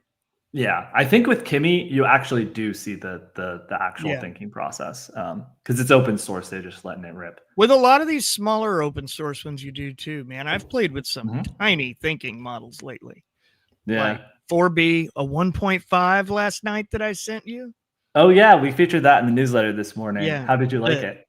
I like it. It's the one I've trained up to be my D&D character. I pulled my my character sheet, my backstory, and my notes from our campaign, fed them all in there, and then just converse with my tiefling arcane trickster rogue. And it's pretty good. It's a little quirky. For some reason, he thinks he plays piano. I have no idea why. I haven't been able to figure that out yet. But it was a lot of fun because he'll talk as him and tell you what he would do. So I was staging like fight scenarios, just like role playing back and forth with the model. And it's a 1.5 billion parameter model. I mean, like it'll run on your iPhone just fine. He's about to drop a bomb in this chat. There's a monster prompt coming. I can feel it. Yeah, if you have to break it up into chunks, let us know. The only problem with using LM Arena for coding is I don't want to tab off of this. So what I think I'm going to do is I'm going to stop sharing, and I'm going to just because this is taking forever. I might have even broke it with my insanely complicated unstructured prompt. So instead, what I'm going to do is I'm going to share the other examples that I just spun up for us. By the way, I see UXBS Chrissy Caro asking where we're doing this. This is all right now on LM Arena. They added yesterday, added a new basically web design battle arena where you can have, just like with LM Arena, where you can have 2 text models compete, 2 image models compete. Now video, they've done the same thing with WebGen. And I think they have a code version as well. Yeah. Hey, Corey, my new screen is up. Can you let me in? Oh.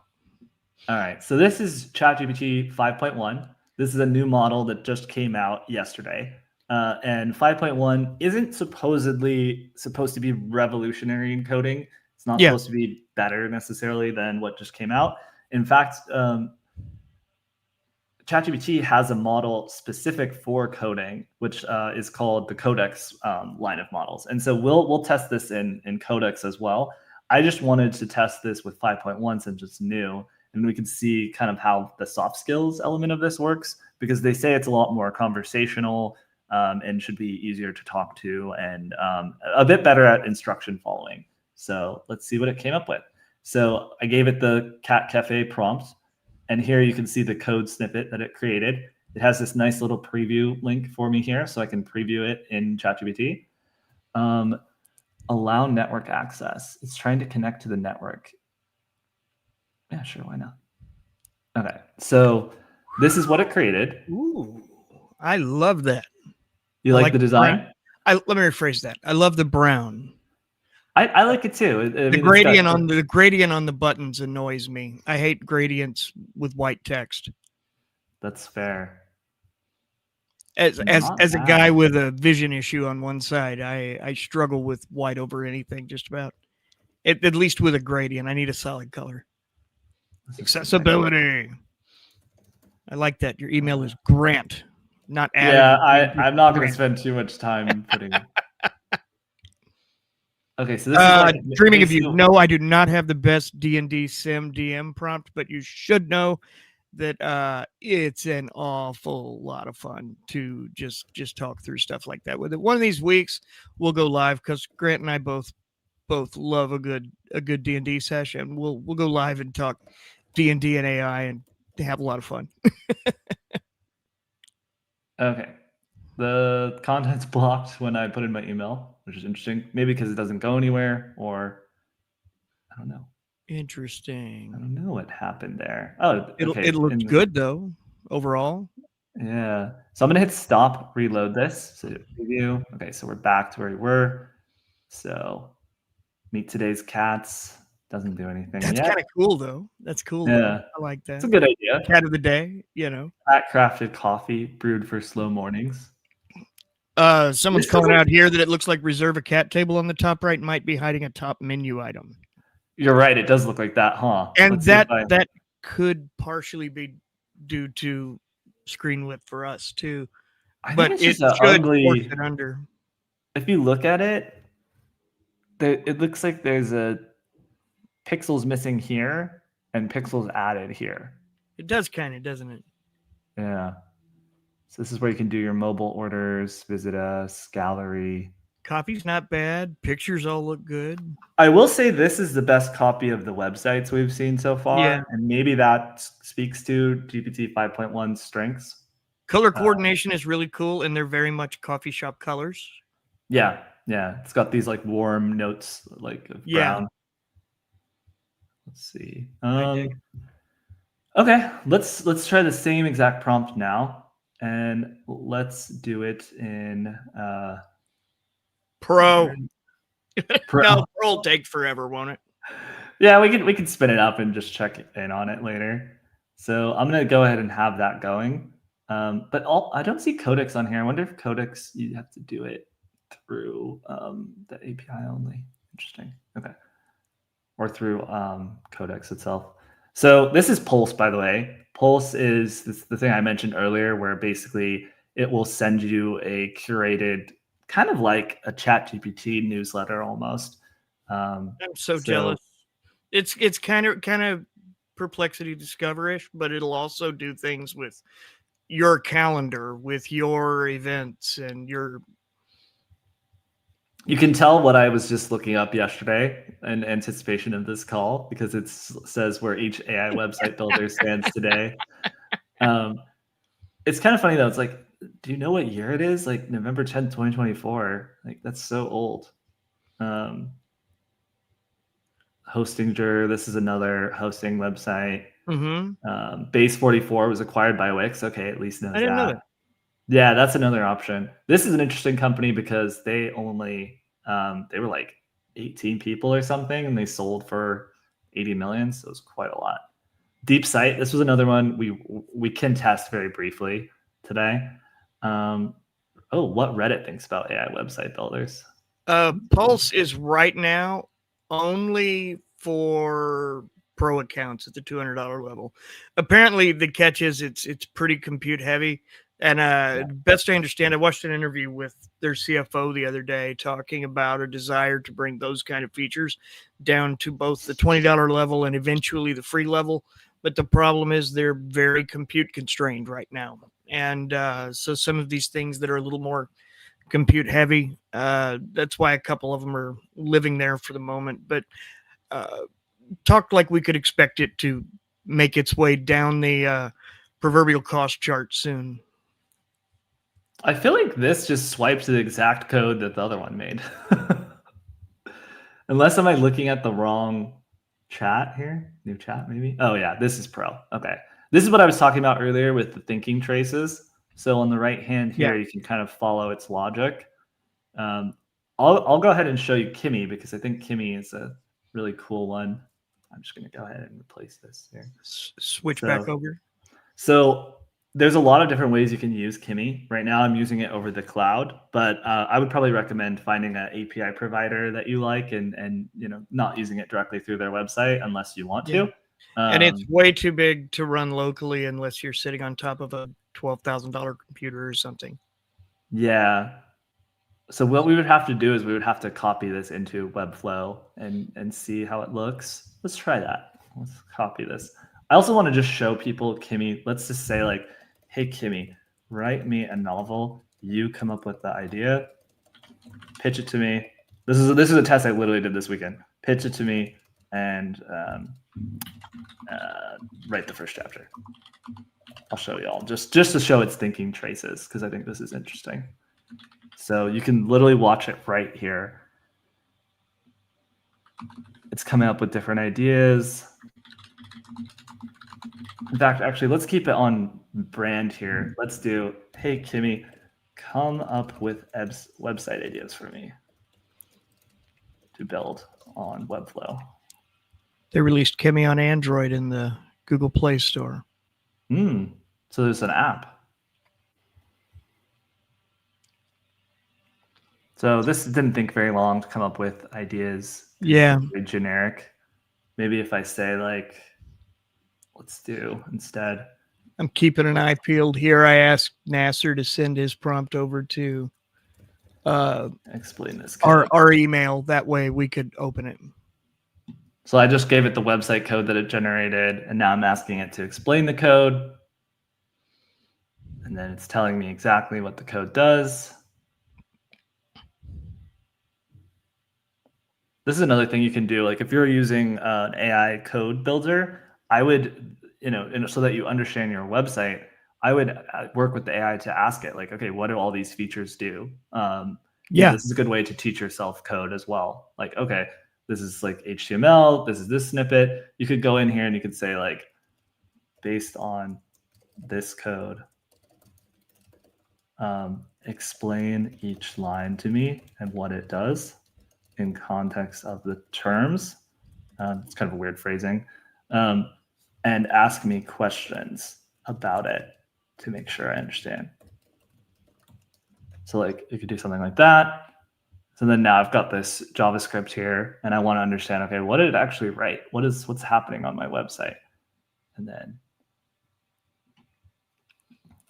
it's then saying line by line, okay, so the document query selector, this finds all links on the page. In this context, looking at your navigation menu. So just cool stuff like that. It looks like Kimmy, let's see if we have to, let's do web app this time.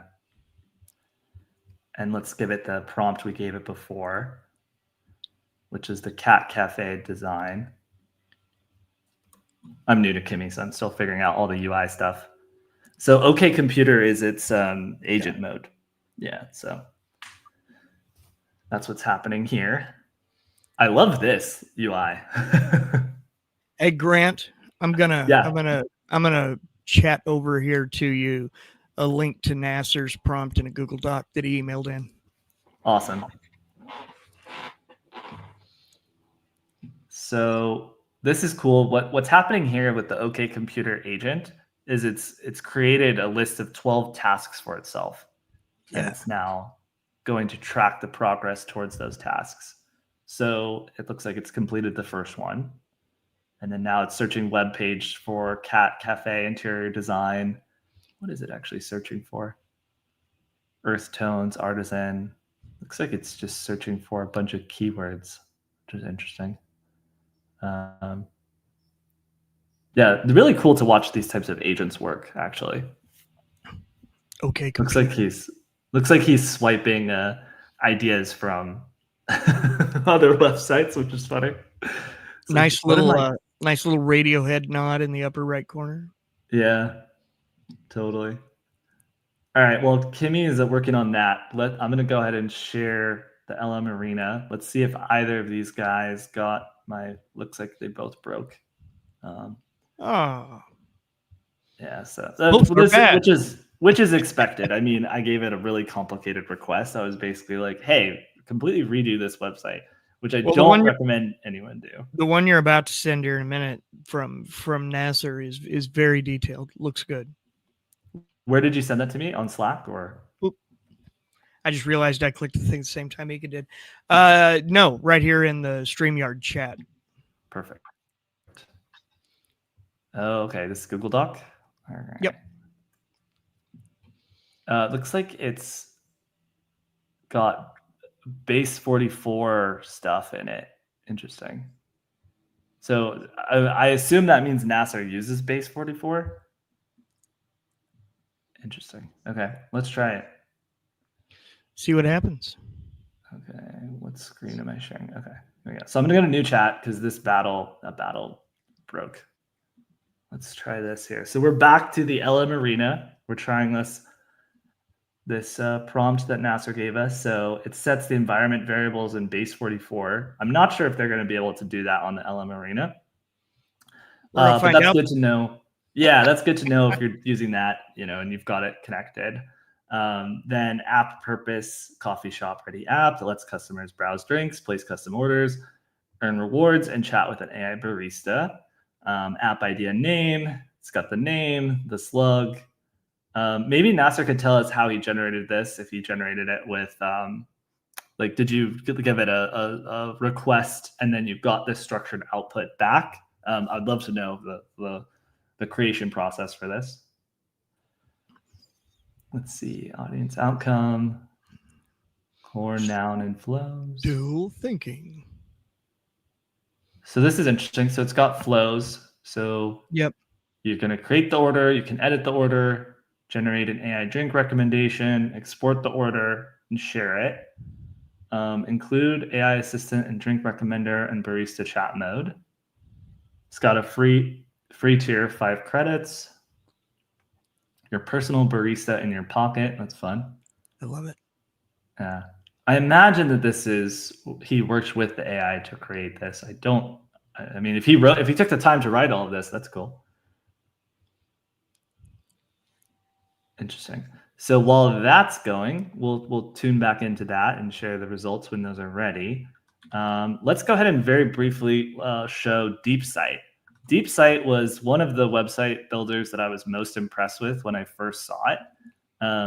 It's just a random Hugging Face landing page, basically. Hugging Face landing page, excuse me. Let's see, DeepSight.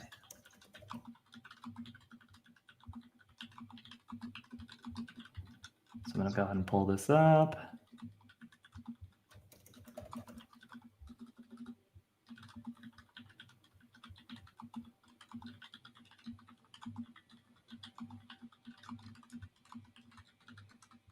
Actually, it's going to take me a second to pull up DeepSight.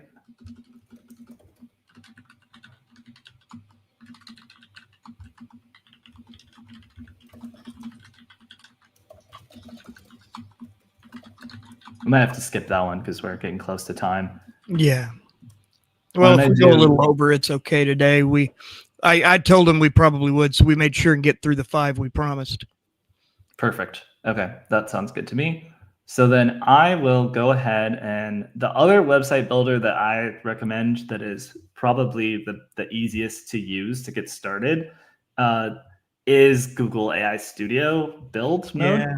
So I'm going to go ahead and share that real fast. I agree. I've not done a website in there, but using its app tool has been really simple and intuitive, especially for someone who is not an engineer. Yeah. And it's got some unique aspects to it that I think are worth highlighting. So I'm going to share the screen.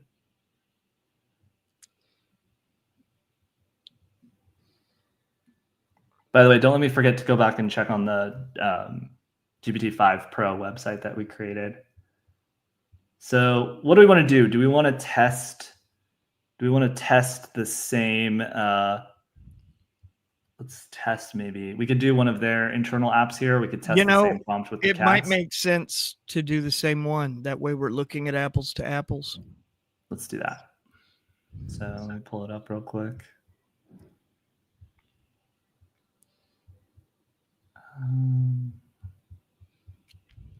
Cat Cafe homepage.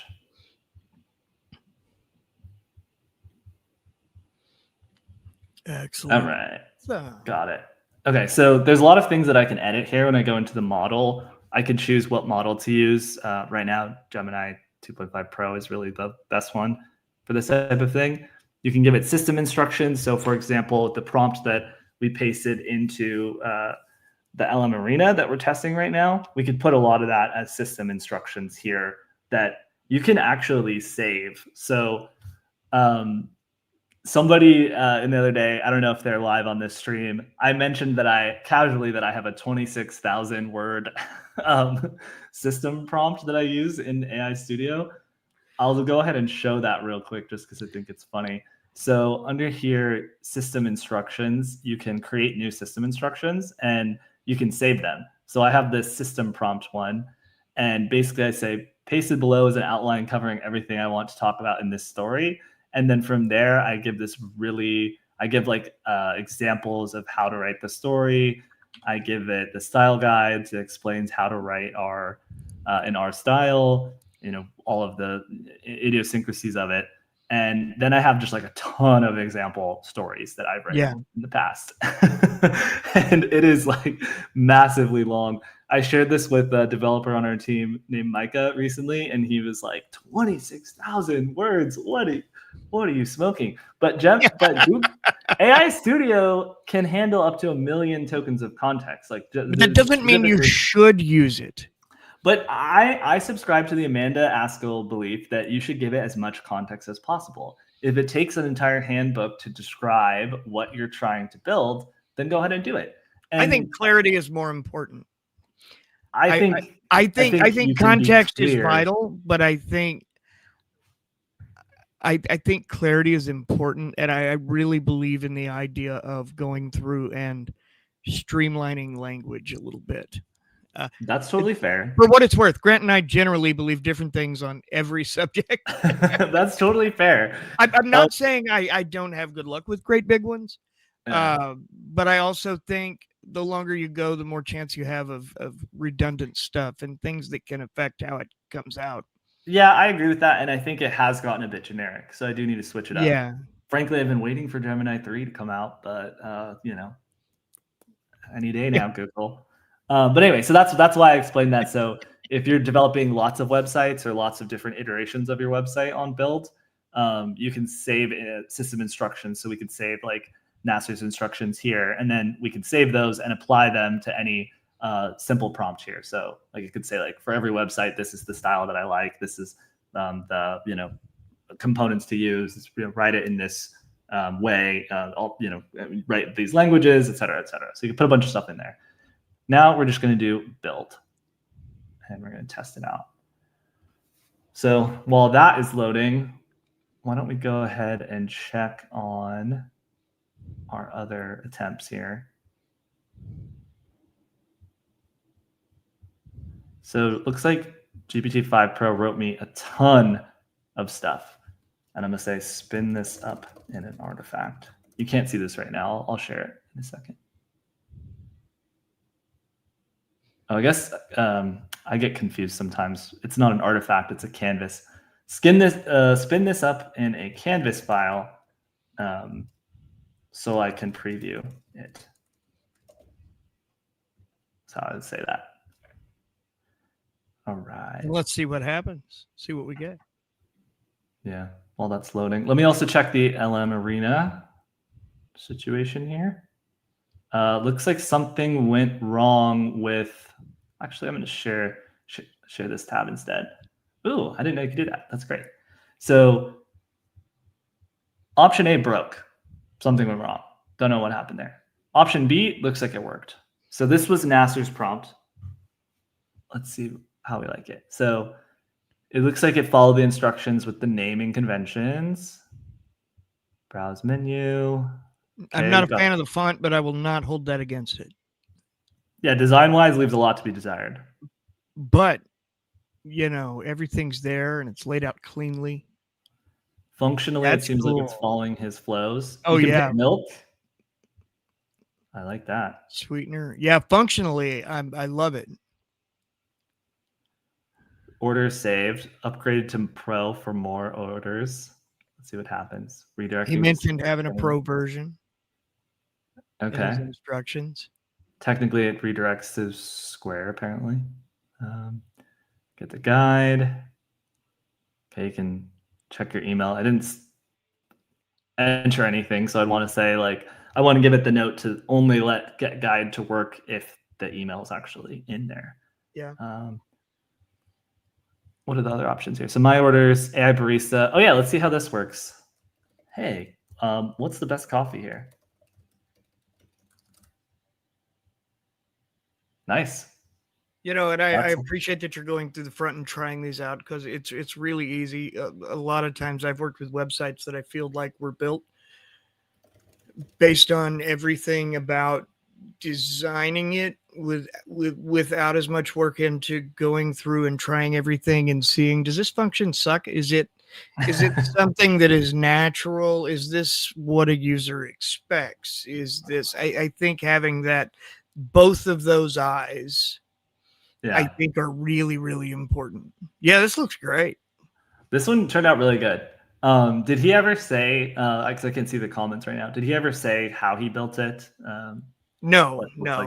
if it was a meta Oh, prompt. but he did say it's this custom prompt for his business. That's awesome. It's turned out great. I mean, the fact that Yeah. it automatically put the chatbot in here is awesome. Then we can look at the code and see how it's doing that. It's generated everything through the index.html page. Simple. I like that. Wonder what's the chat? What is it called? Oh yeah, option B doesn't work. Or A doesn't work, right? A broke. Yeah, A doesn't work. B does. A broke. Yeah, correct. I'm dying to know what model these are. AI barista. AI barista. Let's see where that is listed here. It's not searching this page. Yeah, Nasser, feel free to share. Feel free to share. I think sharing a custom GPT is always great. We'll definitely check it out too. Yeah, because that'll just save people the time and headache, especially folks who are not designers. And if you're doing this for your business, that's awesome.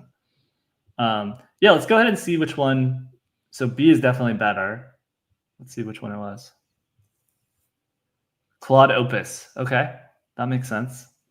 And Rift Runner, that might be a new thing. Let's go ahead and check. One of the cool things about Ella Marina, so when you vote, this actually goes towards the leaderboard. So vote carefully. Make sure you don't just, pick randomly which one you like better. Like really think about it. And you can see, I wonder if this goes to web dev in the code arena. Yeah, you can see here which ones are the best models based on everyone's based on user voting. feedback. Yeah, so right here you can say Claude Opus 4.1 is everyone's favorite at the moment, but only by a little. It beats out 4.5 only by a little. And one of the things that's tricky about all of these in here is that whether you're dealing with text, images, music, web design, vision, there is a lot of subjectivity here. But, Totally. when you're looking at big enough numbers that it's like, and I always really struggle to understand these numbers in here sometimes, but I think I always take them a little bit with a grain of salt, but accept that if that's what most people think, and it's been through a few thousand of these runs, it's probably right. But sometimes what's best for you or your specific project might not necessarily be. Run it in a preview, so I can run it in the preview. So basically, GPT-5 Pro is being a little bit of a rude jerk at the moment. It's not actually showing me the code. So what we could do is we could copy this code and we could just save it in a .html file and open it in Chrome. Oh, you're right. We could totally do that. I was gonna go to Webflow, but I like the way you're thinking. Let's do that. New folder. Actually, I'll just do docs.new, download that, and then resave it. Okay, file, download. Very cool. Okay, so let's go back to Gemini. I think this one's pretty cool now that we have this going. So this is what Gemini came up with based on our very basic create a modern cat cafe prompt. I like the vibe. I will say there's no cat imagery for me whatsoever. So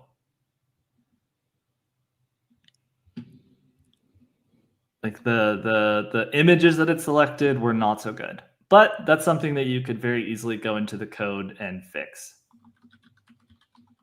Another thing to keep in mind is that a lot of times Gemini, when it builds, will build like a really complicated, I mean, it's not complicated, but a complete app like file structure here. So it's got the app.typescript. It's got all the components in separate files, which is very neat and organized, order page. Then the index.html, which is like the actual page that we're looking at, the metadata JSON, and then the types data there. What I do like about this is that you can then deploy this and save it to GitHub. So this is where I think building on Gemini is really great. Like, why don't I go ahead and say, like, hey, you totally missed out on cat content. Using Gemini Flash 2.5 Nano Banana, generate me some cat content and replace all existing imagery with realistic images of cat cafe. Cats in a cat cafe. And coffee. And people getting coffee with cats. We'll go ahead and send that. So now while that's happening, I can hit save to GitHub and I can sign in. I'm signing in. Still unauthorized. Yep. So you can save to GitHub direct from there. Yeah. Nice. As you should be able to, I guess. Yeah. Really good point here. What was that? Nasser point. Crazy we get this for mostly free. Yeah, no, that's what's really awesome about this. And this is way better, in my opinion, than the Gemini app. But the Gemini app is for a different use case, right? It's not for developers. Yeah. It's for people who are just asking questions on their phone or whatever.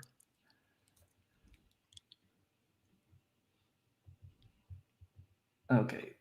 So once you set it up on GitHub, you can publish it there, and you can even every change that you make to it, you can then, like we said, push that. And so then you have a record of it on GitHub and it's saved there. You can also deploy it. We've talked about this before, but you can deploy it directly here on the cloud. But if you have it set up with GitHub, you could then go to Cloudflare pages and you could... I didn't know Cloudflare had pages. Yeah, so Cloudflare, I mean, they've mostly been a back-end hosting cloud, right? Yeah.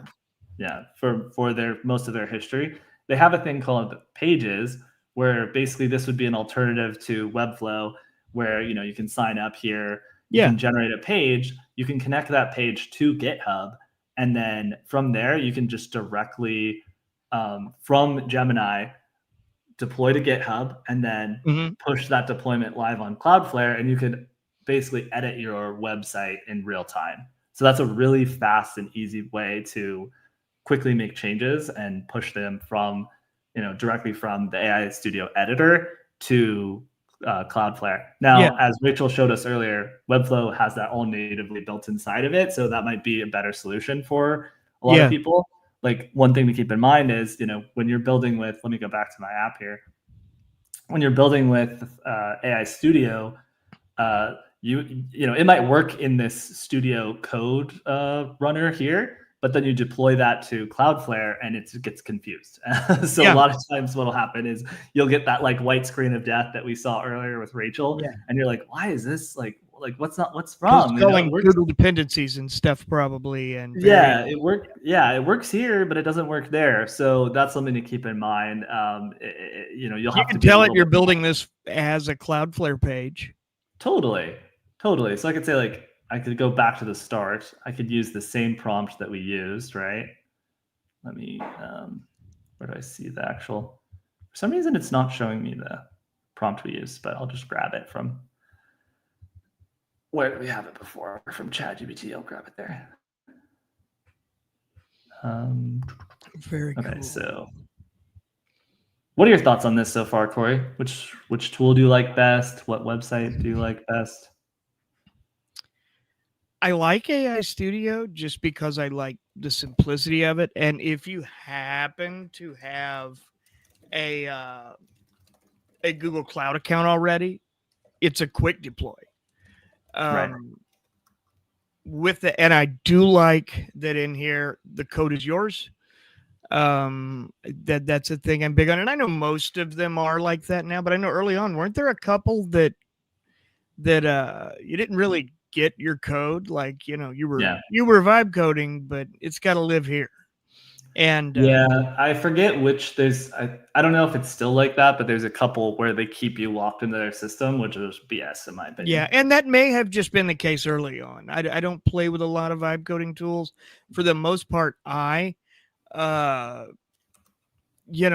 lot with text. I do a lot of writing. I do a lot of planning. I do a lot of organizing and getting ready for things. And I do a lot with images. I play with video some, but images are my soft spot. I have a lot of fun playing with pictures. And what I like about Google Build is I'm pretty comfortable with it. And I'm also comfortable recognizing what I need to ask. Yeah. It's pretty straightforward from my experience. Like I'm intimidated hopping into a tool more like Cursor. I want to be able to. I think a lot of people feel that way. But the tools that are like, they're not really vibe coding tools. They're like AI coding tools built for developers already or engineers. And I like what I like about Build or about doing it in ChatGPT even or in Claude is just the simplicity of being able to do it as, a person who's not that familiar. Like my coding experience is very limited. I remember learning QBasic in grade school or middle school back in the day. That dates me. I remember getting comfortable in HTML back when Angel Fire and GeoCities were where you built your home pages back in the mid 90s. So I've taken most of an intro to Python class. Like my knowledge is I can stumble around, I can make fixes, I can change certain things here and there and know what I'm looking at, but I would not in any stretch of the imagination call myself a coder. That's fair. So here we got pause and pores. It looks like it's still grabbed like this image of what looks like an oil can in the middle. I think that is a scarred up old 55-gallon drum. As a guy who built up in the country, who grew up in the country, these were burn barrels. Wow. Not the vibe. Not the vibe. Hopefully Gemini 3 is a little more good with the image creation here, because it looks like the website is like laid out kind of how we want. Kind of feels like a early 2000s or like mid 2000s website, honestly, from a design standpoint. Then that's broken. I don't know why that didn't work. Southeast Missouri, Nasser. I grew up down near the Missouri Boot Heel. I'm in the St. Louis area now. Grant's north end of LA. Up that way. Yeah, I'm bad with directions, but Glendale. So it's like right outside of Los Angeles. Yeah. Yeah. East side. Yeah. Okay, so this is all right. Yeah, it is. Not bad. So let's say I wanted to take the code that we created earlier. So I'm going to share this tab. So this is the code that I had GPT-5 Pro create for me. I'm going to copy this code and want to answer this real quick. Ask what was the name for Google ones. That is Google's one. That was on Google AI Studio, which is not their Gemini side. It's a separate project where you can test out things while they're still in beta. So like they've got Build on there. That's where you could use Nano Banana first. That's where Nano Banana. That's they have a variety of cool tools on there, and some of them maybe aren't as ready for showtime as others, but you're getting to play with tools early and do neat things. So yeah, Google AI Studio. It's really cool. It's free. I say it's free. It is. I mean, there's I wasn't sure because we work through Google at work, so I was like, maybe I'm paid and don't know it.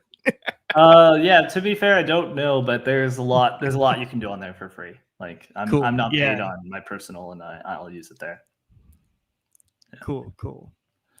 There's one other tool that we mentioned. So Vercel is another one that a lot of people like to use. So Vercel is a really good way to spin up pages, similar to Webflow. It's really quite easy to spin up. They have a couple different. We're going to do a demo with Vercel in a couple weeks, which will be really great to show you more about that there. But Vercel is another one that you could connect to your GitHub. So like, let's say, for example, you generate an app in any of the tools that we showed you, you have the code, you connect that to GitHub. In AI Studio, it's a lot more clear.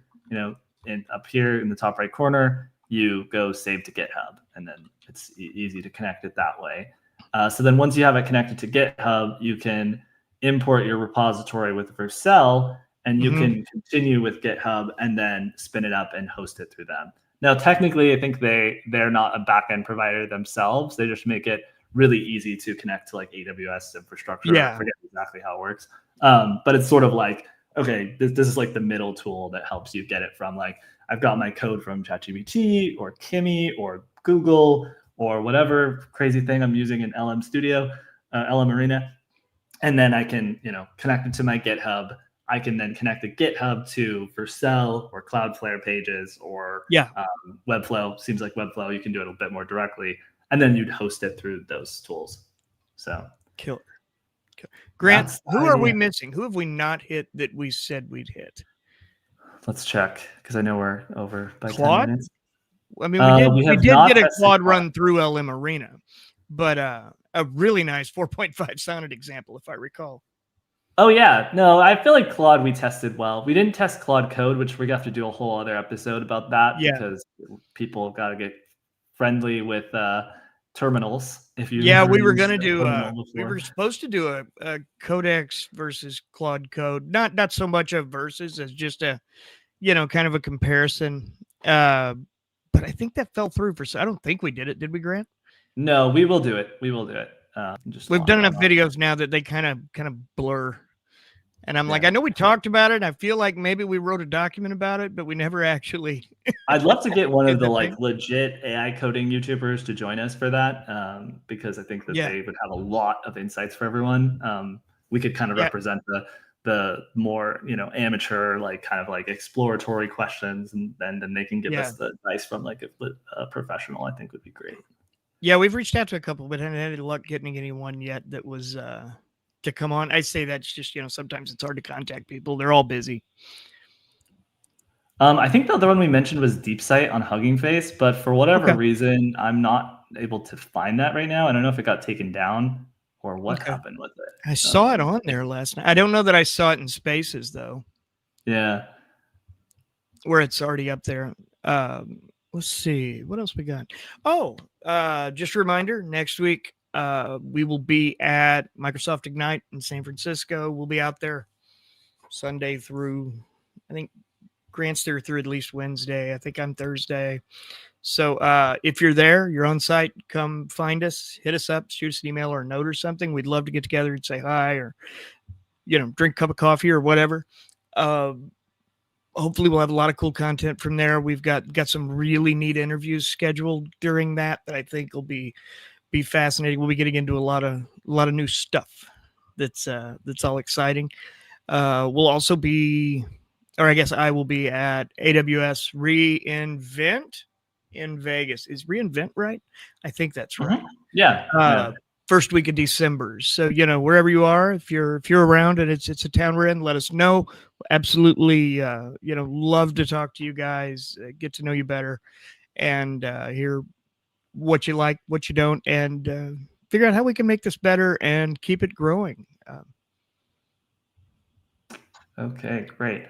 I'm going to just share my screen for one last part here. I'm just going to show you. So this is not by any means my favorite of the websites we generated today, but I will show you. Just if you click Save to GitHub, you can sign in. Install and authorize is what I click. I'm doing that off screen. We'll name it Pause and Pores Cat Cafe, website for a cat cafe. We'll make it private for now, create the repo here, and then that just connects it for you there. Yep. It's creating it on GitHub. Cool. And then, you would tell it every time you change something, you'll tell it like, I'll just say initialize. And then it shows all the packages, stage and commit all changes. And that just basically sends it through. Excellent. Yeah. And then on the GitHub side, I'll just share this screen real quick. So if you wanted to start from GitHub and copy code in from any of the code editors that you used to generate it, whether that's Kimi, whether that's ChatGPT, whatever, you can also connect them through connectors. So you could connect your ChatGPT, like let's say you liked the one that we generated with 5.1, you could connect that directly via connectors on ChatGPT. Might be worth showing that actually. And connectors is just their MCP. Yeah, let me actually show that real quick. So I still have not tested. Oh, you're on a Mac. Oh, yeah. Alice is the browser, but it's just, you got to just download it. I've played with Perplexity Comet, but Atlas is still not on Windows. I'm using Comet. I'm using honestly, I've played with Edge a little lately since they made all the tweaks to it and tried to make it more agentic. And it's not bad. So what I did here, so just so you see, I clicked this plus button, I went to more, and then I connected to GitHub, which I already had. I think I must have already had it on my connectors here. And I say, can you make a new repo with this code? And it's going to go. Beep. Yeah. So then we got the thinking traces. We can watch it work here. Yeah. There was a very brief window with a model or two where you couldn't watch them think. And it was like, no, I need to see that. First off, I like to watch it. It's satisfying and it makes me smile. But second, I like seeing it because I can also see if there's a spot where maybe its reasoning went a little off course, and maybe where something broke that I could, fix in a prompt to redo something. So here, as you can see, it's like, oh, I can't do it for you. So I'm going to go giving me the instructions to do it. So I can go to github.new. I'll do that. Then what's the purpose of the connector? Good question. It could be I don't have it set up the right way. I wouldn't be surprised if that happened. So let's go here. I'll do the description. So I'll put this in. I'm putting it in on the other page, and I'll share that in a second. So then it says, okay, create the repository, quick setup. Cool. So we'll just copy this, and then you can do it locally. You know what? This is too many steps. Definitely making it easy for you, though. This is too many steps for me. Do it for me, or tell me why. I got time for this. Like, I'm not going in my terminal. What are you, crazy? And then, you know what? We just got asked about Claude skills. I haven't played with it yet. Have you, Grant? Oh yeah, those are great. If there was a really awesome resource we shared about that, it turns out if you do use Cursor and you're not intimidated by Cursor, you can do this really easy trick, which you basically go to Cursor and you tell it, like, here are the docs for Claude skills. Help me create a Claude skill. Do it directly inside Cursor, and it'll do it basically all for you there. Very cool. You can ask questions to it. All you need to do that is the Claude skills documentation. So you can literally just ask ChatGPT, right? You could say, I'll just create a new chat real quick. I'll say, give me the direct URL for the Claude skills docs. And you can do this for anything that we've talked about here. Yes. You just say, give me the direct URL for XYZ docs, for Webflow docs, for Cloudflare Pages docs, for Vercel docs, and it'll, it might take a minute. I'm on Pro. Pro takes way too long. Oh God. No. Thinking. And let's do standard. Yeah. I need to play with 5.1 thinking. I haven't played with it yet. I will say this. I have for the first month or so, I lived on 5 thinking. Mm-hmm. And then after, it was out for a little bit and I guess got past some kinks, I switched over to the auto router, and I almost never go change a model anymore, despite being a guy who used to really insist on picking my model. The router is significantly better than it worked in the beginning, but I think there were talks about it being broken at one point too. So, but what I've found is that an awful lot of things I would have used a research model for, like gone to thinking for, it does just fine with 5 instant. And but it depends. You know, if it's something I know I want to, I do still use their agent mode a lot though.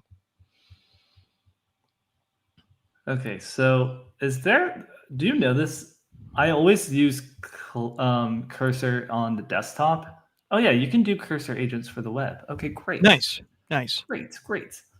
So let's test this. So I'm going to share this screen. So I'm on the cursor.com/agents, and I'm going to say like, help me create a Claude skill for designing beautiful websites. Here are the docs. And I'm just going to send that. Cool. And yeah, that's fine. Connected. And see what happens. Now, what are you in now? Are you in Vercel? This is cursor.com/agents. So yeah, so I already connected it. Why are you? It did not like that, did it? No. Oh well. Link account. I'm doing this off screen. Sorry, 1 sec. You're good. Okay. Whoa, dark mode. Dark mode. it just did it. Okay, now let's do this. Oh, please select a repository. Man, I don't have time for repositories. All right. Select it here. Can we do a new one? I don't see create new as an option.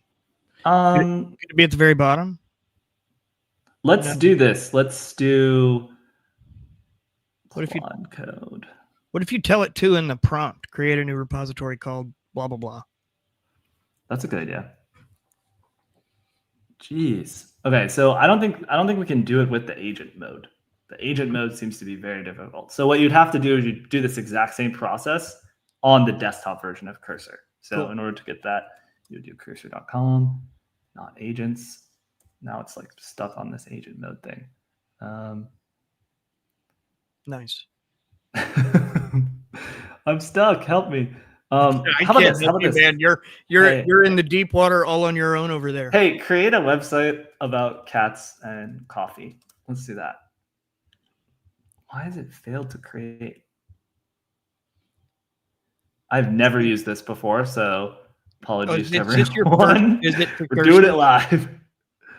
Okay, manage. Okay, maybe I have to do a 7-day free trial. Is that why? Yeah, it may be. Okay, give me 1 second. 3.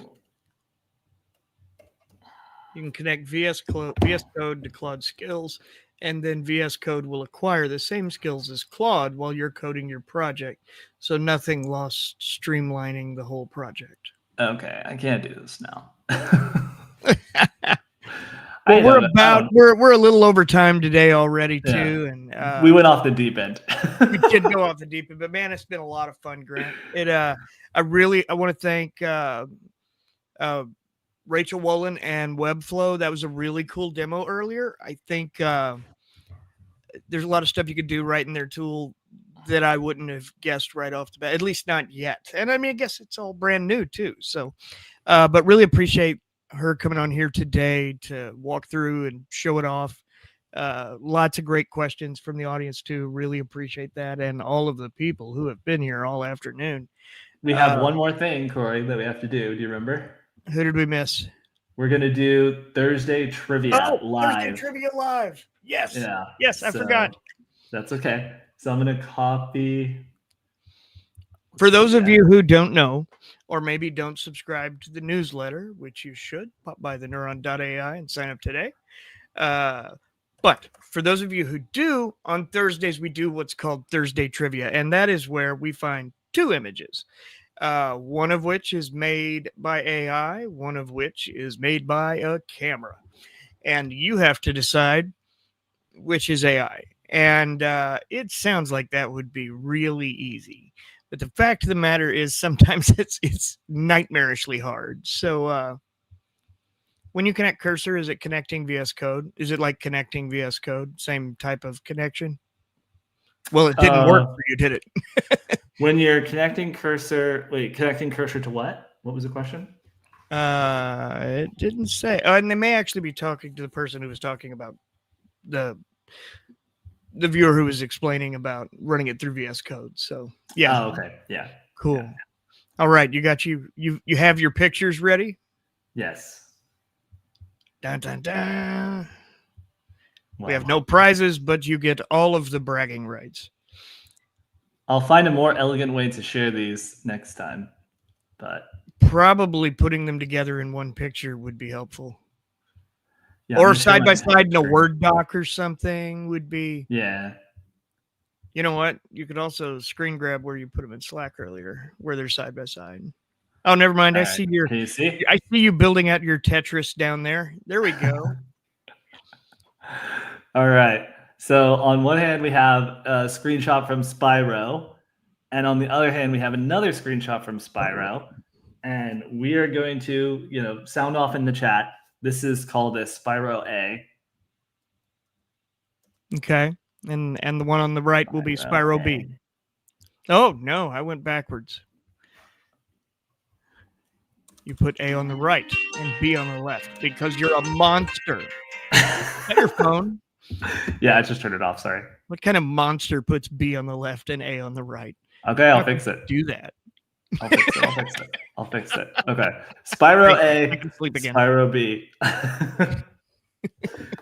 Do we have any votes? Which one do we think is AI generated? One of these is real. One of these is AI. Which one do we think is which? I think B is AI. You think B is AI? I think B is AI, and I'm saying that solely based on the idea that I don't know. Now other people guessing other things, and I now have my doubts. But A is real, B is AI. That's what I think. I think A is real, B is AI, and I say that because I'm thinking Spyro PlayStation 1. Yeah. Pre HD televisions, at least good HD televisions. Fair. So I'm really thinking B is going to be AI, but okay. I accept that I may be very wrong. Okay. By the way, I don't know either. Corey has no inside information. He is guessing like everyone. All right, does everyone put in their guesses? Everyone guessed? Looks like the consensus is A is real, B is AI, but we do have a couple A as AIs. Do we know why? Has anyone said why they think A? You had a pretty good one, which was you said like the HD quality of TVs when Spyro was big. And to be clear, I'm on a big monitor, but I have everything I have required to stream up here. So I'm really looking at pictures about this big. My literal only reason is because Spyro B looks really crispy, and assuming we're talking about early Spyro, I don't think it would look that crispy. All right, I'm going to reveal the answer right now. The answer is the majority was correct. So A was actually the original screenshot of Spyro. B is an image that was generated from the prompt, make this into a faithful remaster. So someone gave this to actually Nano Banana 2. So the news this week messed up. So the news this week is that Nano Banana 2 has started leaking. Whether or not we believe this, I mean, we know Gemini 3.0 leaks have been happening for months, and nobody knows when that model's coming out. But a model that everyone's pretty sure is Nano Banana 2 came out this week, and this is what it did. It took this screenshot here, and then it remastered it. And honestly, this looks like a real Spyro game. I think in your head as a kid, when you remember playing like this version of the game, it looked like this version of the game. Because we didn't know that version existed. Yeah, so in your head, like your imagination is kind of filling in some of these details. Over here. But there's a couple more of these which are really cool. So what you got next? This one gives it away. I'll make it harder, but this is one where it's like you have this graffiti image here on the left. It says, write this sentence on the wall and rotate camera 30 degrees left. New work, even if sometimes out of time, make no will. Okay, so that's just like the words that it wants it to say. Yeah, that's just garbly good. It shows you what it does here with it as well, which is really exciting. Very cool. I think the rest of these actually they're probably pretty easy to give away. So I'm just going to go ahead and show you just some other examples. So can you pull the top of your screen down where it won't show? Where do you this? The answer at the top. Oh, solve the formula. Yeah, I think it's just let's just show the before and afters for these, 'cause I Yeah, think they're pretty interesting. So that is the pretty bef- interesting. the before is this formula, and I then the mean, I don't after. know if it's right to you. Yeah, we need some mathematicians in the chat to confirm here, but it looks pretty good. Pretty good. Yeah. This one is turn this manga to color and translate it to Ooh. English. This is like a whole job. This is a whole industry that does this, right? It's like translating manga from Japan to, like from Japanese to English and other Yeah. languages. That looks like that's solved. Speaking of that, we have a video coming from Topaz Labs in the next day or so. That's a little short interview we did showing off their software Mosaic. And it deals a lot in color to black and white and things like that. It's a really cool tool, like the kind of AI your parents will dig. Yeah, really awesome. This one, reconstruct the ripped paper with the words written on it. I think that's pretty impressive. It is pretty impressive. Like the slant on the letters looks right even. It even included this like ridge here, this ridge line here. Didn't do it for all of them, but for part of it. I see a question from Home Services Marking. The Topaz Labs tool Mosaic, it does. Like not like CSI nonsense lying upscaling like happens in the police dramas, like zoom in, enhance this image. Like pictures and pixels don't work that way. That's never been real. It's one of those things that drives people crazy. But in Mosaic, it's real, and now in the Adobe suite, you can use the Topaz Labs upscaler. Mm-hmm. This one's fun. Make this image into a faithful remaster. So if you're tired of waiting for GTA 6, which has been 10 years plus in the making, you can just go and replay the old version and just upscale it. Isn't that crazy? This one's cool. So generate image following textual requirements and remove instructions. So in this case, he draws on the image what he wants to change, and he says like make his eyes looking down, playing the guitar, add a plant, add a bookshelf, and then sure enough, pretty much follows those instructions now, exactly. As a guitar player, I want to say something here. Can you zoom in on the guitar? This is one of my image model tests, and most all of them still stink at it. And that is showing 6 strings that are actually connected from the nut to the bridge of a guitar. I can zoom in on the full image. Let me pull it up. Just curious. There we go. Perfect. All right. Do we have watch? I'm willing to bet I'll put money on it that there's like 9 strings there or something crazy. So you got 6 tuners up there on the headstock. I don't know. It's kind of hard to see. It is. I feel like the spacing on it implies at least 7. Yeah, it looks like too many. Yeah, that's almost all of them. Even the best models. It's a thing. Yeah. Hey, thank you all for coming. I see so many of you about to head out. We really appreciate it. We've had a lot of fun today. Yeah. And learned a lot. We can call it there. Yeah. Cool. Well, as always, like I mentioned earlier, if you haven't yet, please take a moment, like and subscribe to the channel. Our goal is to hit 10,000 by the end of this year. And that's coming up from about 4 not that long ago. So fingers crossed we can get there. If you don't already, also stop by the neuron.ai and sign up for the newsletter. It's a pretty big newsletter, goes out to around 600,000 people a day right now. And you should be one of them. So, we do that. We do this. Lots more to come. Lots to come next week. And Grant, anything I'm missing? Just as a recap for everyone, I will put everything that we talked about in this episode in a article. I've been behind on doing that for a couple, so I'm going to catch up on those this week, and I'm going to publish them, and I'll share it with everyone. So you have all of the resources we talked about, all of the tips and suggestions we shared, including Nasser's advice, which was really great. Loved it. We normally just riff with some easy prompts for testing purposes here, but I think he had some genuinely good stuff in that prompt that we'll include. That's it. We'll put all of that in an article and share it with everyone, so you can go back and reference it and get started making a website and hosting it super easily. You don't have to know how to code to make websites anymore. That's so 2024. Like, we can do it. We can, there's definitely ways to make them better than the demos we showed today. With a lot of creativity, you can really create something great. So go build something cool. Yeah. And thanks to our team behind the scenes who's been so helpful today. We really appreciate you. Yeah, we went a And half hour that's, over. Sorry, everybody. And that's all for today. Farewell for now, humans. Bye-bye.